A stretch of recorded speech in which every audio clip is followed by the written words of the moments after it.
the genius who exposed Konoha's dark secret. Please like, share, and subscribe. Episode 91. A New Beginning. Did Tsukumo-sensei truly take his own life over such a matter? Ain approached Shiraishi after the funeral to ask this question. Ain couldn't believe that Tsukumo, who she knew so well, would resort to suicide because of such a trivial dilemma between prioritizing his comrades or the mission. What do you mean? Shiraishi replied. Ain persisted, I'm asking about the cause of Master Tsukumo's death. It's no longer relevant, Shiraishi said, casting a brief glance at her. Ain felt uncomfortable and sighed heavily. I feel like I've failed Tsukumo-sensei. Tsukumo-sensei wasn't cut out to be a ninja. He's just one of the tragic outcomes of this era of ninja. Ain was taken aback by Shiraishi's words and stared at him in astonishment. The question you're wondering about, from the start, doesn't have an answer. The mission is a matter of professional ethics, while a comrade is a personal choice. Either choice could be right, or both could be wrong. It all depends on how those in authority frame the issue. But Tsukumo-sensei abandoned the mission, and it led to a loss for the village. As Ain spoke, she began to understand the issue. What was Tsukumo-sensei's mission? What had the village lose? The higher-ups hadn't provided any explanations, allowing the villagers to speculate freely. In essence, the question of whether the mission or comrades mattered more didn't even exist. Ain understood Shiraishi's point. Both answers were simultaneously right and wrong. The crucial factor was how the higher-ups defined the situation. Today, a companion could be more important than the mission, while tomorrow, the mission might take precedence. To the upper echelon, it was merely a political struggle in the election for the fourth Hokage, it had no other meaning. The will of fire, centered around bonds, had devolved into a political tool for those in power to vie for control and profit, silencing the voice of the village. The villagers were oblivious to this manipulation, unwittingly becoming pawns in the game. Few facts could be more disheartening. Ain shuddered, imagining the despair Tsukumo had faced. This was all just a political contest. The choice between missions and companions had never been the real issue. Tsukumo hadn't taken his own life over such a trivial matter, he had simply witnessed the complete deterioration of the village. When did it start? Ain inquired, wondering when Tsukumo had become disappointed with the village higher-ups. Seeing her puzzled expression, Shiraishi sighed and asked, Ain, do you really believe that Tsukumo-sensei was oblivious to the events of a few years ago? Ain knew that Shiraishi was referring to the mission 4 years ago, which had led to a conflict with Root. Tsukumo-sensei. How could someone like him not realize the unusual transfer order from Orochimaru? He spent 2 months recuperating in the village due to his injuries. What kind of injury requires such a long recovery period? If it was genuinely severe, he should have withdrawn from the battlefield. Returning would only have been a burden to others. Shiraishi picked up a leaf from the ground, held it, and examined it while speaking to Ain. Did he begin to have doubts back then? I thought the three of us were convincing actors. Ain showed a wry smile. Our acting was flawless. If the three of us had returned from the battlefield severely injured, missing limbs, and tried to appear as pitiable as possible, Tsukumo-sensei wouldn't have suspected a thing. Holding the leaf tightly, Shiraishi continued while gazing at the gloomy sky, the protection of comrades isn't about choosing between comrades and missions, it's about safeguarding everything that must be protected.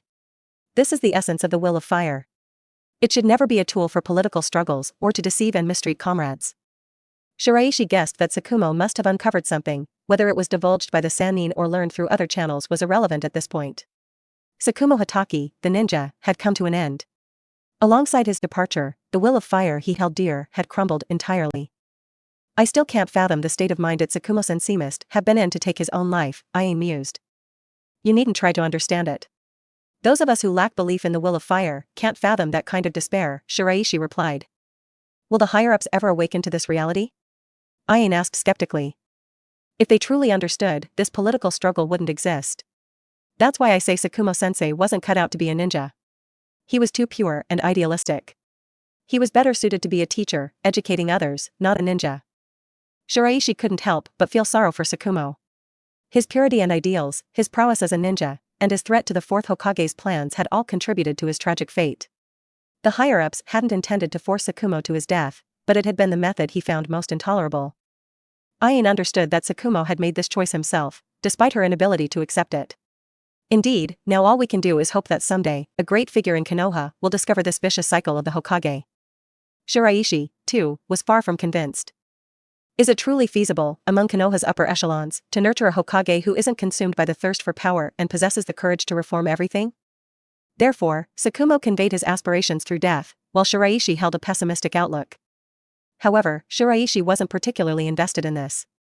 His path had never truly aligned with Konoha. Whether Konoha would eventually have the Hokage that Tsukumo envisioned had little bearing on Shiraishi. The episode of Konoha's White Fan ends here, but his life is just beginning. Shiraishi-senpai, between comrades and missions, which holds greater significance? Kakashi was the sole individual left beside Tsukumo's grave when Shiraishi and Ayane returned. Upon hearing Kakashi's question, Shiraishi and Ayane felt their hearts sink. When Shiraishi-senpai made his choice, he never looked back. But he's gone. Death is but a release, not a mistake. Yeah? Kakashi whispered these words, then departed in a daze, akin to a living ghost. Why didn't you tell him the truth? Ayane questioned Shiraishi, her expression confused.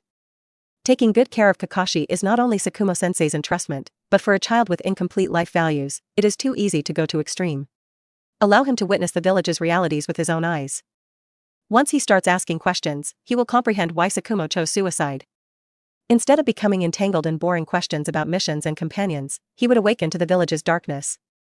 Sharing this now would be counterproductive and prematurely expose Kakashi to Konoha's shadows, which will be detrimental to his future. Shiraishi believed that Konoha's upper management would undoubtedly be his greatest support. He didn't even need to arrange it, they would willingly do so. These high-ranking individuals had never let him down, which was proof enough. Moreover, the opportunity was fast approaching. Tsukumo's suicide had undoubtedly posed a challenge for them as well. After all, they had lost a valuable and vital combat asset. When he goes out on missions, I'll secretly assign someone to monitor him. The truth can wait until he understands it on his own. Perhaps, one day, he'll grasp it without the need for our explanations. Becoming a Chunin at the age of 6 demonstrated his unquestionable ninja talent. He merely lacked worldly experience and insightful eyes to perceive the core of matters. Ayane concurred that this was the better course of action. When Kakashi asked which important question about the mission and his companions, Ayane already understood that he must have misunderstood something and fell into fruitless train of thoughts. He remained oblivious to the reason behind his father Tsukumo's suicide. Right now, he probably wouldn't heed any explanation, rendering any further discourse futile. Then, it's time for me to return. Hyuga is in your hands. Don't worry, I'll handle things on my end. Bidding farewell to Ayane, Shiraishi returned to the Uchiha clan. Right before the funeral's conclusion, Ruri had already returned. Her bad mood was evident, and even her police responsibilities had been neglected due to her preoccupation. The funeral is over, there's no need to wear such a gloomy expression. Are you still mourning Tsukumo-sensei? Shiraishi said to Ruri, who was seated in the corridor, upon hearing her sigh. Ruri, sitting in the corridor, heard these words and turned toward their source. You seem rather calm, Shiraishi remarked. Shiraishi walked to Ruri and sat down, gently holding her palm, watching the scenery in the courtyard with her. Tsukumo-sensei wouldn't want anyone grieving his death. Whether it's us or anyone else, this was his choice. He held no resentment. His love for this village and its people surpassed all. I understand. That's why I despise these boring political struggle. The high individuals, the elderly clan members, the foolish villagers. The older they get, the more experienced they become. Yet, they end up in this pitiable state? Ruri expressed her thoughts in one breath, revealing her unrest. She had never anticipated that Tsukumo would exit the world so resolutely. The era has chosen ninjas, and ninjas have chosen this way of life. Chosen? Ruri lowered her head, pondered for a moment, then rested her forehead lightly on Shiraishi's chest. Shiraishi felt the warmth of Ruri's body through his clothes. He gently caressed her snow-white cheek with his palm. Subsequently, he placed his hand on her black hair, stroking it tenderly. Her hair was of exceptional quality, dense and black, extremely straight. She likely combed it diligently each day. After all, she was a young woman. I'm not a child, Ruri retorted, expressing her dissatisfaction with his actions. However, Shiraishi's hand remained entwined in her hair, despite her verbal protests. Ruri, despite her words, did not resist the gentle touch. Isn't there something to do at the police today? I asked for leave in the morning, and there is nothing important to do anyway. The forehead was raised from Shiraishi's chest, and began to rest on his thigh, lying defenseless on the floor of the corridor, closing her eyes, preparing for a lunch break. Shiraishi looked at Ruri's unsuspecting state at the moment. Although it was nice to be able to see her sleeping face up close, he always felt that something was missing. Think carefully, isn't there something missing on the other thigh? At this moment, the face of another girl appeared in his mind. Why do I suddenly feel a bit uncomfortable? Do you know why? This is your imagination, Ruri. You must be exhausted today. I'll wake you for dinner later. Episode 92. The man whose belief was money, 1. White Fan was dead. When the third Kazakage, who resided in Sunagakure, received this news from the Umbu of the Suna, he initially wondered if it was a mistake. This wasn't a questioning of the strength of the other ninja villages. Still, the third Kazakage believed that, apart from the current 5 Kage, there were very few ninja who could match Konoha's White Fang. On the front lines of battle, the third Kazakage didn't pay much attention to White Fang's destructive power. But this was a sharp blade capable of penetrating deep into enemy territory and becoming invincible. Especially Konoha's high-ranking officials were adept at using this sharp blade. They never deployed him on the front lines, but used him as the leader of an elite team for covert missions behind enemy lines. In critical moments, he could deliver a fatal blow to the enemy. In recent years, the success rate of missions led by him had reached 100%. Many prominent business figures and nobles in the ninja world would come to Konoha to request Tsukumo's services. This trust was unparalleled. So, when the third Kazakage first heard about Konoha's White Fang Hatake Tsukumo's death from an Umbu agent, his immediate reaction was disbelief. How could such a powerful ninja die so suddenly? Who killed him? A ninja from Kumo? The third Kazakage's expression became grave. Although he was somewhat reluctant to admit it, the overall strength of the Sunagakure actually ranked behind the 5 major ninja villages. Immediately following Konoha was Kumo from the Land of Thunder. Most of the ninjas in Kumo were known for their strength, agility, and an unwavering will to fight. If anyone could have killed Konoha's White Fang, the ninja from the Land of Thunder would be the prime suspects. That's not the case, Kazakage-sama. Konoha's White Fang, he committed suicide. Suicide? After the Umbu reported this, the third Kazakage's expression turned extremely strange, a hint of disbelief lurking in his eyes. Suicide? How could that be? Konoha's White Fang committed suicide? How was that even possible? What were the people in Konoha doing? Were they trying to incite something? A conspiracy against the remaining 4 ninja villages? This is what happened, Kazakage-sama. The Umbu submitted the gathered information to the third Kazakage. After the third Kazakage carefully reviewed it several times, he finally accepted a harsh reality: Konoha's White Fang was indeed dead. Konoha White Fang, who had given him headaches, had taken his own life. The third Kazakage had been prepared to sacrifice Suna elite ninja to take down Konoha White Fang, but now this risky plan was unnecessary. There was no longer any need for Suna to face off with White Fang in a potentially deadly confrontation. For a moment, the third Kazakage even entertained the idea that Konoha's high-ranking officials might actually be their allies. While he didn't have detailed records of the incident, the third Kazakage could make some educated guesses. Konoha's third Hokage, Sarutobi Hiruzen, was nearly 50 years old, and it was indeed time to choose a successor. Konoha's candidates for the fourth Hokage included White Fang, the Sannin, and other prominent Konoha figures. This was essentially a political struggle within Konoha. The third Kazakage sighed. Konoha's White Fang, his death wasn't worth it. Just when he felt the enemy had lost his joy, he couldn't help but feel a sense of sadness. Perhaps this was a warning: no matter how powerful a village was, it couldn't use this method to gain political leverage. The upcoming election ceremony for the next fourth Kazakage needed to be carefully observed to avoid following in Konoha's footsteps. However, the third Kazakage believed there was no one in the Sunagakure who would pursue such a course. He was still in his prime, and it wasn't time to select the next Kazakage. Thinking along these lines, the third Kazakage found some relief. Let's pass this news on to Elder Chiyo. White Fang led his team and killed her son and daughter-in-law. Now that White Fang is dead, it can be seen as revenge for her. Yes. After the Umbu departed, the third Kazakage exhaled lightly. He retrieved a scroll from a drawer, spread it on the table, and studied its contents attentively. This scroll contained the general plan for future attacks on the Land of Fire, designed to pin down Konoha's forces. It included offensive routes, supply lines, resource acquisition points, and all action plans. One crucial link had been crossed out: the elimination of Konoha's White Fang. Since he was dead, there was no need to commit so many resources to this part of the plan. The extra manpower could be redirected to other key areas. As he contemplated the situation, the third Kazakage couldn't help but think, if only Sannin were more like White Fang. But then he realized how whimsical that notion was. White Fang and Sannin, along with the political backing behind them in Konoha, were entirely different. Nevertheless, the death of Konoha's White Fang was a cause for celebration. He decided to wrap up his work early that day and return home for a sound sleep. The news of White Fang's suicide reached the other ninja villages one after another, and their reactions were varied. Some were disdainful, some looked on coldly, and others were excited. Many business figures and nobles in the ninja world were unhappy about this turn of events. After all, they had entrusted Konoha with tasks for which they had paid a significant amount of money, with White Fang being the assigned ninja. Now that White Fang was no longer alive, the remaining jonin were handling these missions. Even though Konoha's leadership promptly decided to refund the excess funds from these missions, it still tarnished Konoha's reputation. To be honest, since the Hokage rarely participated in missions, White Fang had become the face of Konoha for these nobles and businesspeople. They had complete trust in his abilities and reputation, and the interactions had been mutually beneficial. They not only protected their goods, but also ensured their personal safety without any incidents.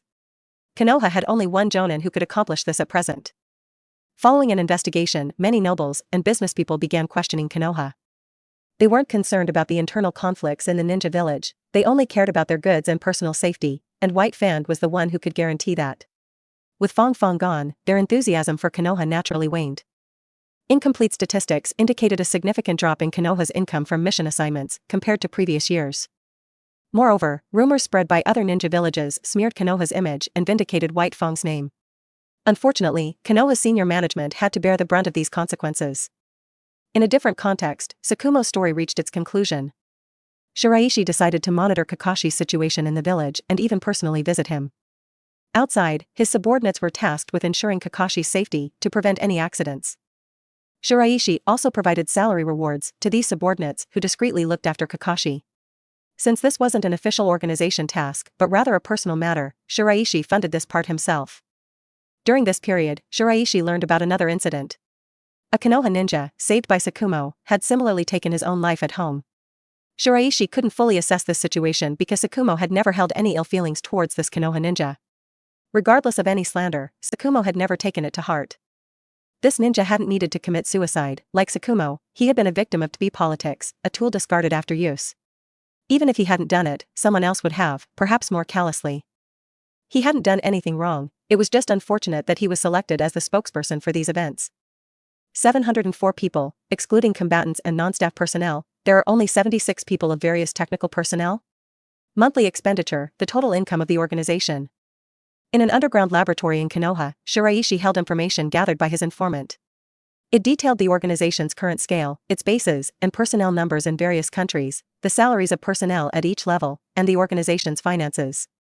Currently, the organization didn't have any industries. Its funding mainly came from the Ruri's mine, which was more than adequate. If necessary, another mine could be sold for a substantial profit, as merchants would compete to purchase it. The organization primarily consisted of non-staff personnel, around 400 in total, who had the potential to become members but hadn't officially joined yet. They handled less important tasks and had no access to the organization's core secrets. The next largest group was the combatants, numbering over 200. All of them are transformed humans after Shiraishi strengthened them with natural energy. Most of them were concentrated at the Land of Ghosts headquarters, while a few were involved in covert operations around the world. Elite squads led by 5 men were rare, involved in the most secretive and critical tasks. The remaining members were technicians, with just 6 dedicated to scientific research, including Shiraishi. Most others possessed expertise in various fields. Shiraishi believed that the organization had reached a significant scale at this point. Natural energy was more convenient than chakra for mass-producing combatants. They could focus on improving their physical abilities and learn ninjutsu slowly. Even if they couldn't learn ninjutsu or weren't suitable for being a ninja, fighters enhanced by natural energy could still hold their own against ninjutsu users. The organization's next step in its plan involves expanding its manpower with talented individuals from various backgrounds. Additionally, they plan to establish a company to diversify the organization's sources of income. Relying solely on mine sales for revenue is not sustainable. While they have enough manpower, what they need now is someone with expertise in business operations to lead this effort. After reviewing a list of potential candidates, Shiraishi found a person with a strong background in business and decided to give them a chance. Kato. Let this person try. As Ruri had suggested, they were going to invest money and see how it played out. Shiraishi felt an unprecedented level of confidence, powered by the ability to provide financial support. By the way, the organization still lacks an accountant. Although there was someone handling the accounts, they lacked the professional expertise required for such an important role. Shiraishi decided they needed to find a professional accountant to manage the organization's finances. In a different location, in the Land of Tea, there was a rundown tea house that hardly received any customers. Hidden beneath it was an underground money exchange branch. The 5-man team of the organization arrived at this location to communicate with the staff there. "We need to hire a financially savvy professional," Bugman stated. The staff at the money exchange were taken aback by this unusual request. "Hire a financial manager?" they asked in surprise. "Yes, is such a task possible?" the Bugman inquired. "It is possible, but such requests are rare here. Most of our clients request services related to, well, the DEET-6, the staff explained. Nonetheless, they nodded, indicating their willingness to assist the men in this matter. Despite the peculiar nature of the task, they would do their best to fulfill their customers' request. After all, they were confident that, with their network, they could find a financial expert to satisfy the men's needs. Just keep an eye out for us. If you find someone suitable, I'll reward you with 200,000 Rio, the bug man offered before preparing to depart. However, the staff had one more thing to add. Wait a moment, Customer-san. I believe we have a candidate in mind. Would you like to hear about them? For the staff, it wasn't just about money, it was about ensuring their customers felt welcome and cared for. Their underground money exchange aimed to provide complete satisfaction, both physically and mentally. The staff's attitude became more enthusiastic as they thought about the substantial reward of 200,000 taels. Have you ever heard of the legend of the undead within the underground money exchange? They asked the bug man. The undead, he inquired. Yes, it's a peculiar individual who has been a fixture at the underground money exchange for decades. Rumor has it that he never ages, always looks the same, and is a VIP here. He's known for his extreme obsession with money, meticulously handling anything related to it. Many have joked that he should be a financial manager at a major corporation instead of a bounty hunter. This piqued the bug man's interest. Who is this undead? He asked. He goes by the name Kakuzu. I believe he's the financial expert you're seeking, customer. He's exceptionally experienced in this field. Where can I find him? Bugman asked. He arrived here a few days ago. His pattern is to stay in a country for a month or two, then move on to the next. He should still be in the land of tea. Here's his photo. The staff produced a photo and handed it to Bugman. Bugman took the photo, placed it in his pocket, and promptly handed over 100,000 Rio in banknotes to the staff. If he proves to be the financial expert we need, I'll provide the remaining 100,000 Rio later, he assured them. Best of luck in your search, Customer-san, the staff said with a sincere bow as the 5 men departed. Episode 93. The man whose belief was money, too. In a world filled with hypocrisy, only money was deemed trustworthy. This was the creed of a man who had spent decades as a bounty hunter. What he held in his hand might have been a lifeless body, but Kakuzu saw it as something more profound, a huge amount of money. If this corpse were sold through the underground money exchange, it could fetch a staggering 20 million Rio. Ever since he had become a bounty hunter, Kakuzu had been accustomed to lucrative rewards. It seemed yet another major deal had been successfully closed. Indeed, in this cold and hypocritical world, it was only money that could provide him warmth. As he walked down the country road in the land of tea, he was alone. The sun hung high in the sky, nearly noon, casting a dazzling light. Just as he averted his gaze from the sun to continue on his way, 5 individuals abruptly appeared ahead, blocking his path. Leading the group was Bugman. As the underground money exchange staff had suggested, Kakuzu had a pattern of staying for some time in each country during his activities. At present, he was active in the land of tea. It had taken a day to finally locate this renowned bounty hunter known as the Undead, who was infamous for his involvement in underground money exchanges. You're Kakuzu-san, right? We are. So. The Bugman's words were abruptly cut off as Kakuzu gently set down the corpse he was carrying. In the stunned eyes of the 5 men, he casually produced a booklet from his pocket. Each page of this booklet featured a person's portrait, name, and the reward amount on their head. The early pages contained the names of the contemporary 5 Kages and other renowned ninja from various nations. Tsukumo Hataki's name was recorded in the early pages with a reward of 110 million Rio, making him one of the highest paid targets next to the contemporary 5 Kages.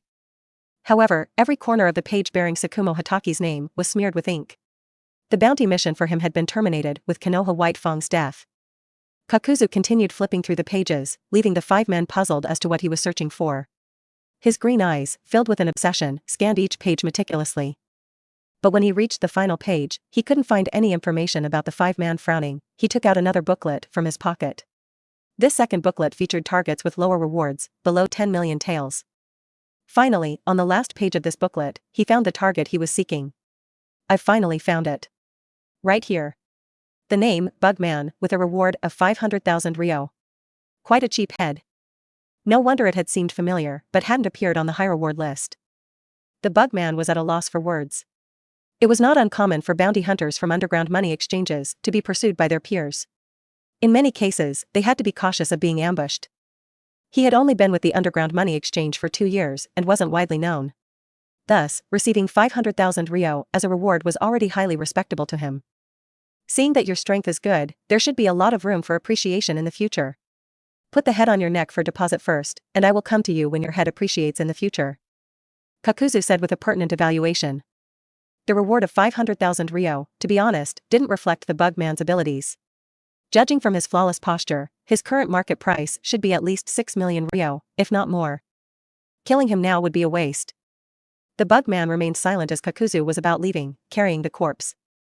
But then, the bug man called out, "Please wait, Kakuzu. We're here to hire you a job." Hire? Kakuzu found the term interesting and halted his departure. Bugman continued, "We're planning to establish a company here, and we require a capable financial manager. The salary is highly negotiable. Your task would be to manage the company's finances on a regular monthly basis." How much money? Kakizu asked directly about the remuneration. For him, any opportunity that could bring in money, whether through reward tasks or employment, was worth considering. The other party wasn't asking him to join some dubious organization, but simply to help identify financial issues and loopholes within their company. This position belonged to non-staff financial experts who wouldn't accept outside assignments. If it allowed him to earn extra money while carrying out reward tasks, there was no reason to decline. "We'll settle accounts on a monthly basis, and your remuneration will range from 500,000 to 1 million ryo." Whether he'd earn 500,000 or 1 million taels each month depended on his performance. This was what the bugman was trying to say. 12 million ryo for a year. Kakuzu was confident in his financial abilities. "Your confidence is impressive. Let's hope for a productive partnership. We'll send someone to draft a formal contract. Is that agreeable, Kakuzu-san?" The worm man smiled. "As you wish." Kakuzu then left with the corpse without further delay. The bug man watched him go, finding him to be quite an interesting character. Soon enough, he gathered more information about Kakuzu. Among those involved in the underground money exchange, he had an impeccable reputation. He was known for his unwavering trustworthiness when it came to money. He was a man who wouldn't betray money and, in turn, wouldn't be betrayed by money. 2 days later, Kakuzu received a document from the man known as the bug man. It not only outlined the nature of his working hours, but also specified the salary and payment schedule. After a quick read, Kakuzu had a good grasp of his responsibilities and workload. While it wouldn't consume much of his time, it demanded a highly skilled professional to ensure precision due to the huge sums involved. A single mistake could create financial vulnerabilities impacting the company's operations. Following that, Kakuzu delved into details about the newly established company and its industry. It was named Purple Rose Pharmaceutical Technology Company, a drug company involved in research, production, and sales. It was evident that their primary source of income was the sale of medicines. They had already developed more than a dozen new drugs set for market release, which were currently undergoing production and would soon be available for sale worldwide. The company's primary clientele was the Ninja Nations, with its headquarters situated in the Land of Ghosts. The purple rose served as the company's namesake, which was the national flower of the Land of Ghosts. This suggested a strong affiliation with the Land of Ghosts government, potentially facilitating their operations as a neutral country. Neutral countries, like the Land of Ghosts and the Land of Iron, held a unique position in the ninja world. Unlike smaller countries oppressed by the major powers, neutral countries had independent cultures, national sovereignty, and armed forces for self-defense. They neither participated in major power conflicts nor suffered the consequences of such wars. Reading this, Kakuzu nodded in approval. In an era frequently marred by war, establishing the company in the Land of Ghosts seemed like a prudent choice. Since the company had not officially launched yet, Kakuzu felt no urgency in initiating contact with them to manage their finances. Instead, he turned his attention to the reward list, focusing on high reward targets. As for those with lower to medium rewards, they held potential for growth. And where there was potential, there was room for profit. Thus, he decided not to actively pursue targets below the 10 million tael mark, waiting until their values increased to maximize his earnings. Prematurely disposing of these potentially lucrative targets would only lead to diminished income. Patience was a prerequisite for a successful bounty hunter, one who knew when to capitalize on the appreciation of their prey. Take the bug man, for instance. Although he currently had a bounty of only 500,000 ryo, Kakuzu believed that his worth would increase manifold in a few years. That's when he'd make his move. As for his role as the bug man's financial manager, there was no direct conflict. He would meticulously fulfill the responsibilities of financial management according to his principles and limitations. However, high-reward targets with substantial growth potential were non-negotiable. The two aspects of his life didn't clash in his perspective. With the list securely tucked away, what Kakuzu carried wasn't a corpse, but a black leather suitcase brimming with money. As he embarked on the solitary path of hunting bounty targets once more, he didn't feel alone because money was his companion. Money was his belief, capable of providing him with the warmth of human connection. It didn't matter how many lives he took today or when and by whom he would be killed tomorrow. Life wasn't about happiness, and death wasn't worth lamenting. What truly mattered was his bright path to wealth in a world mired in conflict and deception. You see, in a world where money alone could bestow glory, everyone was beyond salvation. This was the perspective of an elderly man, bearing scars from decades of living, experiencing betrayal and escape, and subsequently treading the path of killing and wealth acquisition. Carrying a suitcase filled with money, he stood apart from the crowd, moving in the opposite direction. He left the small town and wandered onto the countryside road under the setting sun. His figure grew smaller, slowly fading into the distance. Today, Kakuzu-san embarked on this solitary journey. Episode 94. Shadow Dancer. As the evening approached, Shiraishi returned home from the academy. There, he received surprising news from Ruri. Heading out on a mission? Shiraishi inquired, his curiosity piqued by Ruri's sudden announcement. Yes, I've been thinking about it. I don't think I'm suited for the leisurely life of the police force. I've already submitted a transfer request, replied Ruri. She believed that after spending over a year with the Uchiha police force, it was time for a change. Life within the police force was exceedingly comfortable, mainly dealing with civil disputes, rendering Ruri's considerable skills unnecessary. Such tasks could be managed by typical Uchiha ninjas. Ruri had been appointed as the captain of the police force primarily as an honor, given that the police force was an esteemed division within the Uchiha clan. Many Uchiha members considered it a privilege to be part of the police force. However, for Ruri, it was a boring life. It's good to have a change of scenery, Shiraishi commented. Ruri extended an invitation, asking, "Do you want to join me?" With a troubled scratch of his head, Shiraishi replied, "I think I'll pass for now. I'd rather focus on completing the final stages of my research in the Sage mode before considering it." Ruri respected his choice, acknowledging the significance of his work in Sage mode. She, too, looked forward to the day when Shiraishi would perfect this technique. It would not only enhance her combat abilities, but also increase her use of the Sharingan to a higher level. By the way, now that you're heading out on a mission, you'll need to form a new team, right? As a Jounin, you can't simply join another Jounin team, Shiraishi observed. Ordinarily, missions were carried out in teams of 4, sometimes employing a special team arrangement, such as a mix of Chunin and Genin. Such cases were more prevalent during times of war, when the mortality rate for Jounin was notably high. However, with peace reigning, standard team sizes consisted of 4 members, with 1 Jounin and 3 middle or lower ninja. Recently, the leader of one team died in the line of duty. I've been assigned as their captain, and the team members are fresh graduates, Ruri explained. Shiraishi chuckled, commenting on the irony of the situation. What a pity. The captain's hardly been out of graduation, and now you're stepping in as their new leader. The academy's graduation season typically occurred in March or April. Given that it was now July, these team members had graduated less than half a year ago, and their leader had already died on a mission. Likely, they had met a tragic end in the line of duty, possibly due to unfortunate accidents that sometimes occurred during missions. Such missions often involved traps, misinformation, and other dangerous elements. Ruri's decision to undertake a mission might have been influenced by her lingering feelings about Tsukumo's situation, which left her somewhat despondent. In this regard, Shiraishi supported her choice. Given Ruri's prowess, encountering any significant challenges was unlikely, especially when leading a team of rookies. The mission's difficulty would be considerably lower than when they were part of Tsukumo's team. The next day, Shiraishi entered Ruri's room to find only a note. After reading its contents, he accepted her departure, albeit with a brief adjustment period. Following breakfast, Shiraishi plunged into his laboratory, embarking on the task of refining the fusion mechanism between chakra and natural energy. Manipulating chakra and natural energy separately was relatively straightforward, especially for individuals with strong control abilities who could execute this skill efficiently, without wasting energy during battles. However, controlling these two energies once they were fused became considerably more challenging. Within the transparent chamber, he used various instruments to adjust the chakra and natural energy, facilitating their fusion. Subsequently, he left them there, allowing the fusion process to continue. This research held a connection with General 2, the Earth General, following their encounter during the last battle against Hyuga Care, an upper ninja from the Hyuga clan. Shiraishi had realized that General 2 could be a valuable asset in many combat scenarios, particularly for sneak attacks. General 2's ability to hide in the earth and execute stealthy ambushes was exceptional. While not possessing significant combat abilities himself, he could store various items within his body, functioning similarly to a sealed scroll. Recently, Shiraishi had created an array of lethal weapons, such as gas bombs and detonation charms, which he stored inside the general. This allowed General 2 to serve not only as a communication tool, but also as a formidable weapon. Currently, Shiraishi divided his time between researching Sage Mode and conducting experiments on artificial humans. He aimed to create another artificial human like General 2. The characteristic given to General 2 was Earth. The lurking ability in the earth, as well as the ability to move, are far greater than those in the water.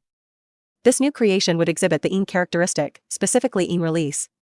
Een Release was responsible for the shadow manipulation techniques led by the Shadow Man in the 5-man team. His latent ability to blend into the shadow is a use. There are also Shadow Jutsu users such as the Nara clan, and Uchiha Sharingan Jinjutsu, all of which belong to the category of Een Release. Shiraishi soon formed a blueprint in his mind. He began by designing the puppet, followed by extracting the required materials from the laboratory's inventory. Then, the experimentation began. His aspiration was to endow this new puppet with higher intelligence than General 2, who was rather simple-minded. The process of creating artificial humans is, in fact, not overly complicated. The initial step involves molding, altering the nature of Yin and Yang chakras to infuse life into the shaping material. Natural energy is then used as their life force, with characteristics enabling independent adjustment and absorption of external natural energy. Next was the most critical stage in the process. With a body of life, only the soul remains to be filled. A body without a soul is a life incomplete. And the principal source of this soul is Shiraishi himself. By using soul ninjutsu, he transferred fragments of his own soul into the puppet body, after which it undergoes training, fine-tuning, and placement within the cultivation puppet. The final step involves positioning the puppet, infused with fragments of Shiraishi's soul, within a standing glass container brimming with natural energy for complete fusion. Shiraishi silently observed as his new chilf came to life through the instrument. In the following days, Shiraishi patiently awaited the birth of his child and also monitored the progress of his Sage Mode research. In the afternoons, Shiraishi continued his work at the academy. Upon returning from work, the child within the laboratory remained dormant, still in need of absorbing substantial energy to fully come to life. And so, the days passed swiftly. The following morning, Shiraishi headed to Ruri's room as usual, only to find it empty. A full day had passed, with no sign of her return. It was likely that she had gone on a mission outside the village, accompanied by the recently graduated genins. A strange, unexplainable feeling washed over Shiraishi as he gazed at the vacant, glass-encased room, feeling a sense of loss. Since residing here, he had never been separated from Ruri for such an extended period. The experience of missing her was unfamiliar and somewhat unsettling. Lost in thought, Shiraishi made his way to the underground laboratory. Yet, within the laboratory, nothing had changed. The child he had created still kept its eyes tightly shut inside the floor-standing glass apparatus, continuing to absorb the surrounding natural energy. Shiraishi reviewed the Senjutsu fusion data on his computer and noted a slight improvement compared to the previous day. Although the progress was marginal, it was undeniably inching closer to success. The morning passed uneventfully, with Shiraishi pondering his correspondence with the priestess residing in the land of demons. Through General 2, they had engaged in various cooperative exchanges, particularly discussions about establishing a company in the land of demons and seeking cooperation with the local government as a neutral entity. However, Shiraishi couldn't shake the suspicion that the priestesses in the land of demons possessed knowledge of the usage natural energy. The priestess had cautioned him with the words, "Beware of Mount Mayaboku, one of the 3 holy places and a crucial place of Sage Mode." Could she possess knowledge of the Sage Mode? Asking such a question outright could jeopardize their relationship, as it might involve a closely guarded priestess family inheritance. It's truly challenging. Shiraishi muttered, his brows furrowing. Seeing that it was past noon, he abandoned his thoughts and went out for lunch. Upon his return, Shiraishi was taken aback. Within the floor-standing glass instrument housing his child, the child had vanished. The natural energy remained undisturbed, and the glass container showed no signs of damage. It was as if the person had effortlessly erased themselves from the glass chamber. Stepping closer, Shiraishi sensed an eerie atmosphere within the laboratory. Shadows. Countless shadows swirled across the walls, floor, and even his own body in a disconcerting and twisted manner. These blurred shadows moved in eerie silence, casting a bewildering and mysterious aura within the laboratory. Eventually, all the shadows converged to a single point, right in front of Shiraishi. Father, an emotionless female voice emerged. Clad in pitch-black attire with flowing ebony hair and a pure black metal mask, the entity revealed cold, jet-black eyes, entirely dominated by obsidian pupils. She was a shadowy presence, Jme the night's icy snow. Kneeling on one knee, she paid profound respect and reverence to her creator. Relief washed over Shiraishi as he gazed into her cold, discerning eyes, confirming that she was unlike the dim-witted General Tuesday. She was a daughter, possessing normal intelligence. Simultaneously, another entity surfaced from the ground, a mud figure. As it was about to communicate something, a dark shadow sliced through its neck. The head, adorned with pale golden eyes, tumbled across the floor before coming to a rest against the wall. The shadow girl, still paying homage to Shiraishi, reported in a haughty, cold tone, "Father, the enemy has been swiftly dealt with." "Father?" The shadow girl asked in confusion, sensing a lack of praise. "He's your brother," Shiraishi explained. The shadow girl froze, her head drooping in apparent confusion. Shiraishi sighed softly, comforting her, "But don't worry too much. Your brother has some mental issues and won't remember these events. Just treat him kindly in the future." Episode 95. Attack on Iane, 1. In the laboratory, amidst the general's nonsensical babbling, Shiraishi assisted him in reattaching his head. It seemed he was trying to express his joy at seeing his dear sister for the first time. Once the head was reattached, it began swaying in what could only be described as a bizarre display of mutual affection. Shiraishi felt a sense of relief. This was what family felt like. On the other hand, the shadow girl appeared unsure of how to interact with her strangely bodied and looking brother. She morphed into pure darkness, forming a flat black shadow on the ground. She shot into Shiraishi's shadow like an arrow and disappeared. Seeing the shadow girl's disappearance, General 2 resumed muttering incomprehensibly. Even Shiraishi, his creator, couldn't discern the meaning behind this guy's words. "Alright, she's your younger sister. She was just born today and isn't quite sensible yet. You're already a mature 2-year-old, so please forgive her this time," Shiraishi said, stroking General 2's head in an attempt to coax generosity from him. General 2 placed a document on the floor, muttered a few more words, then promptly vanished into the ground. "Truly, each one of them is a handful," Shiraishi muttered to himself, realizing that he'd have to teach General 2 another lesson soon. He picked up the documents left by General 2 from the ground and shook off the dust. These documents contained recent information about the Land of Demons Medical Company. After a while, Purple Rose Medical Company started to gain traction in its business operations. The medicines it produced and sold were all new, not yet available in the market. These included mainly cold remedies, fever reducers, stomach medications, and other products beneficial for human health recovery. Upon testing, the effectiveness of these medicines surpassed that of various market alternatives. Currently, the main customer base was comprised of neighboring countries, such as the Land of Snow, Land of Swamp, and Land of Bear. Among the 5 great nations, the Land of Wind and the Land of Earth made up the bulk of their sales. Given the considerable distance between the Land of Demons and the Land of Fire, it was unlikely that they would enter the Land of Fire's drug market on a large scale anytime soon. Nevertheless, if Land of Fire entrepreneurs were willing to act as agents, the prosperous business would not refuse their collaboration. Shiraishi believed that their overseer, Kato, would make reasonable judgments. Otherwise, he'd need to find a more capable subordinate to manage the company. During an organization's primitive accumulation phase, adequate funding was of paramount importance. Economics dictated politics, which, in turn, influenced the military. Money was the primary manifestation of economic power.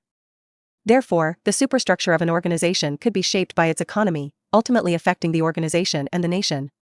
If prosperity and development were the goals, a strong economy formed the foundation. The organization already had an ample workforce, including research and development staff, support personnel, and armed escorts, all in their initial formation stage. Once the drug company accumulated significant capital and established a solid reputation, it could recruit personnel from various countries to expand its workforce. Organizations remained concealed in the shadows, while companies attracted attention in the light. Hiding and operating covertly would make it challenging to achieve substantial organizational growth. This was why the Land of Demons' neutral status offered great convenience and represented a win-win cooperation between Shiraishi and the priestess. Shiraishi had long been acquainted with the priestess, and their collaboration was built on mutual trust. After his evening meal, Shiraishi had already finished work at the academy for 2 hours. As he headed toward the underground laboratory, he sensed 2 familiar chakra signatures within his range.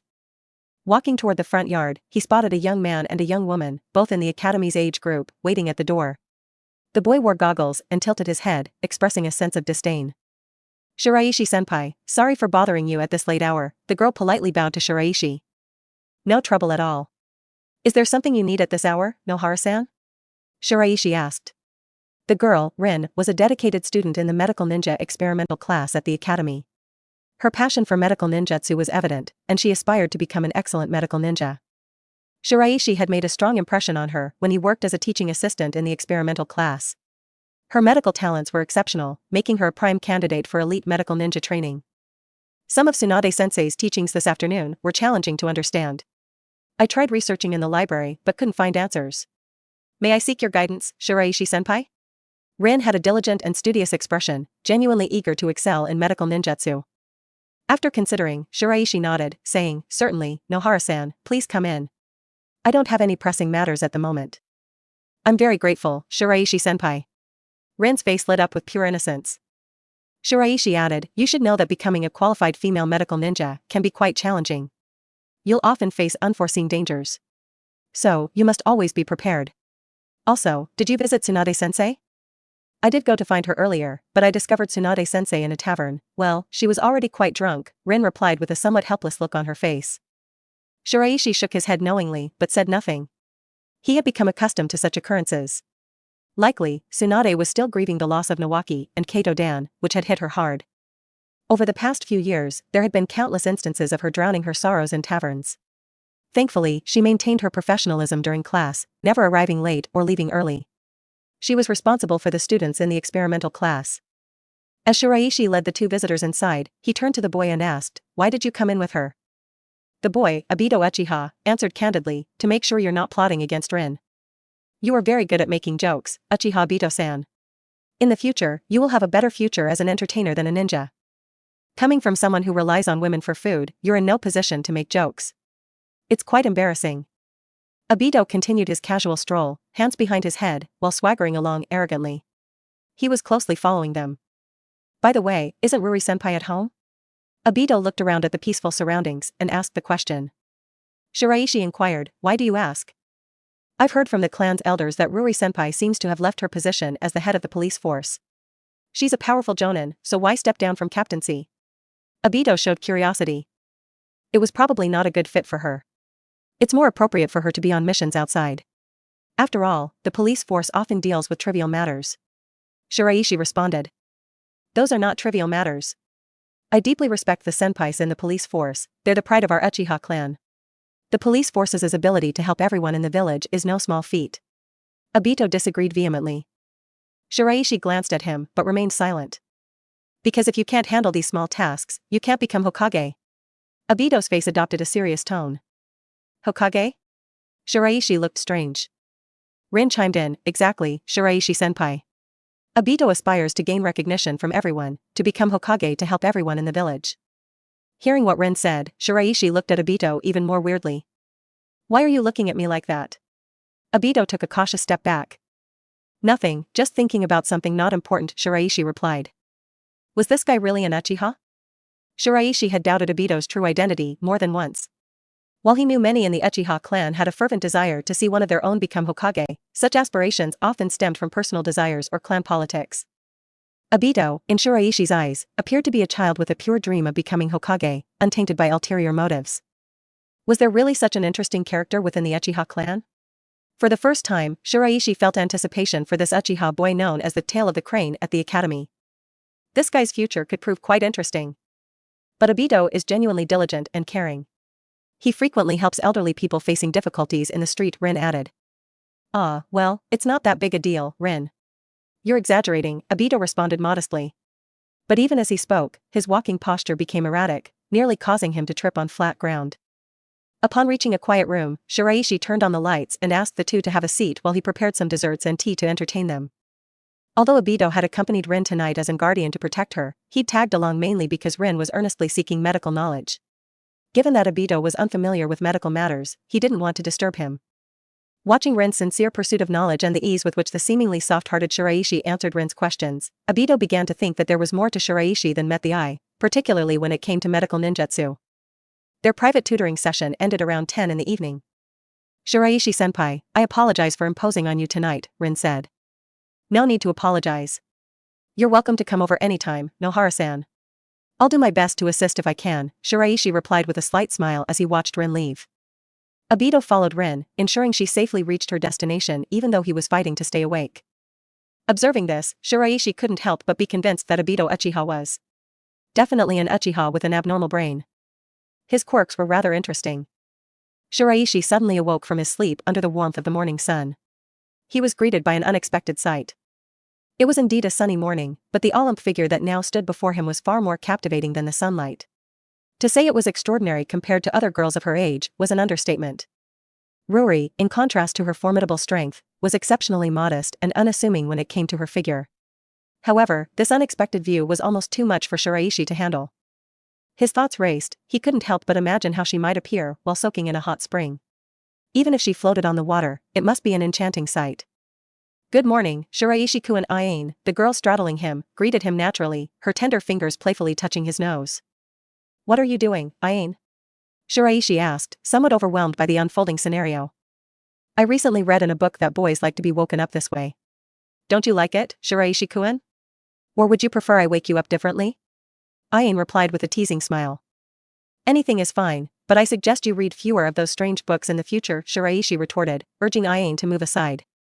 Truth be told, the scene had momentarily overwhelmed Shiraishi's senses, and he didn't want to risk an unintended physical response.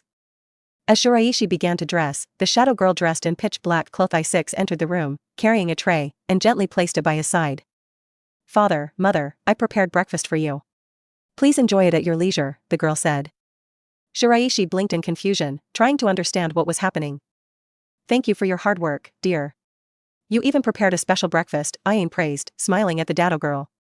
Turning to Shiraishi, Ayane said, look at how well-behaved our daughter is, Shiraishi-kun. She's prepared this breakfast especially for us. Let's enjoy it together.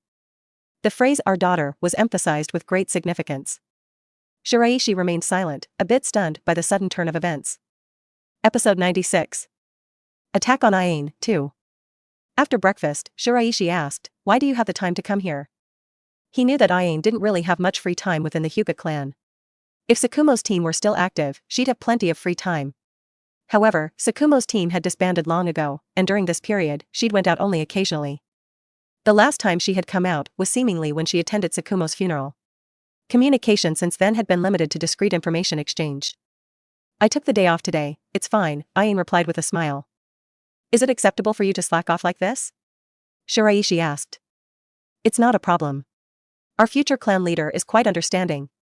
Unlike the controlling elders, he's an enlightened person, Ayane commented, her positive view of the Hyuga clan quite unusual. Hyuga Hayashi, a name Shiraishi had heard of before. As the heir of the Hyuga clan, his talents and striking looks had propelled him to the status of a renowned jonin in the village before the age of 20. While his strength remained uncertain, as the Hyuga clan's future leader, he was undoubtedly among the most powerful jonin. A mediocre person couldn't rise to the position of clan leader. In the ninja world, strength was paramount, and even the Hyuga clan, despite their unique Byakugan, adhered to this principle. Strength determined political capital and votes, and inadequate power resulted in swift elimination. Besides, Ruri isn't at home right now. I was worried Shiraishi-kun would be all alone, so I came to keep you company. If I'm bothering you, I can leave. Shiraishi-kun only needs to command me, and I will obey the orders, even if it's to control my body as you wish. Ayane said, with a demeanor of earnest service that concealed any hint of resistance. Her eyes displayed only gentleness. Shiraishi believed there was another side to her beneath this facade. Don't worry, you're not a bother. Just don't disrupt my work, Shiraishi assured. Okay, Ayane nodded obediently. As long as it is the order of Shiraishi-kun, I will unconditionally dedicate my body and soul. What she expressed to Shiraishi is exactly this potential meaning. Shiraishi had to admit he'd experienced a momentary desire earlier, especially when compared to Ruri, who often spoke candidly but harbored no deceit. Ayane had a genuinely seductive allure. That's surprising, though. I didn't expect you to create a second clone. The way it appears is quite unique, Ayane said.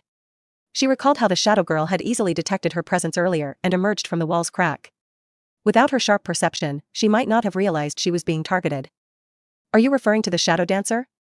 I gave her with the in-release ability, Shiraishi explained. Like General 2, the shadow girl was also referred to as Shadow Dancer and carried the same code name. Strictly speaking, neither belonged to the category of typical creatures. Leaving aside the nearly immortal General Tai, the Shadow Dancer's ability was even more formidable and difficult to defend against. Shiraishi had created her primarily for his own safety, as he had chosen to forego self-strengthening training methods, shifting his focus away from direct combat. Considering potential future attacks he couldn't prevent, the Shadow Dancer served as a protector and assassin tailored to shield him. She could manipulate and hide within shadows, typically residing on Shiraishi's shadow. When an enemy drew near, she used shadows both defensively and offensively. Consequently, she excelled in speed and in-release jutsu. As she continued to grow, with the addition of Sage Mode, her speed and power would undoubtedly increase further. In-release? Is it similar to the Nara clan's shadow imitation technique? Ayane inquired, connecting the dots to the peculiar appearance of the Shadow Dancer. It's somewhat similar, but there are differences, Shiraishi clarified. The Nara clan's shadow jutsu focused on control to create openings for allies to attack and wasn't particularly offensive. While the Shadow Dancer's release-based shadow jutsu incorporated both offense and defense. She was designed to be an assassin and guardian to ensure Shiraishi's safety.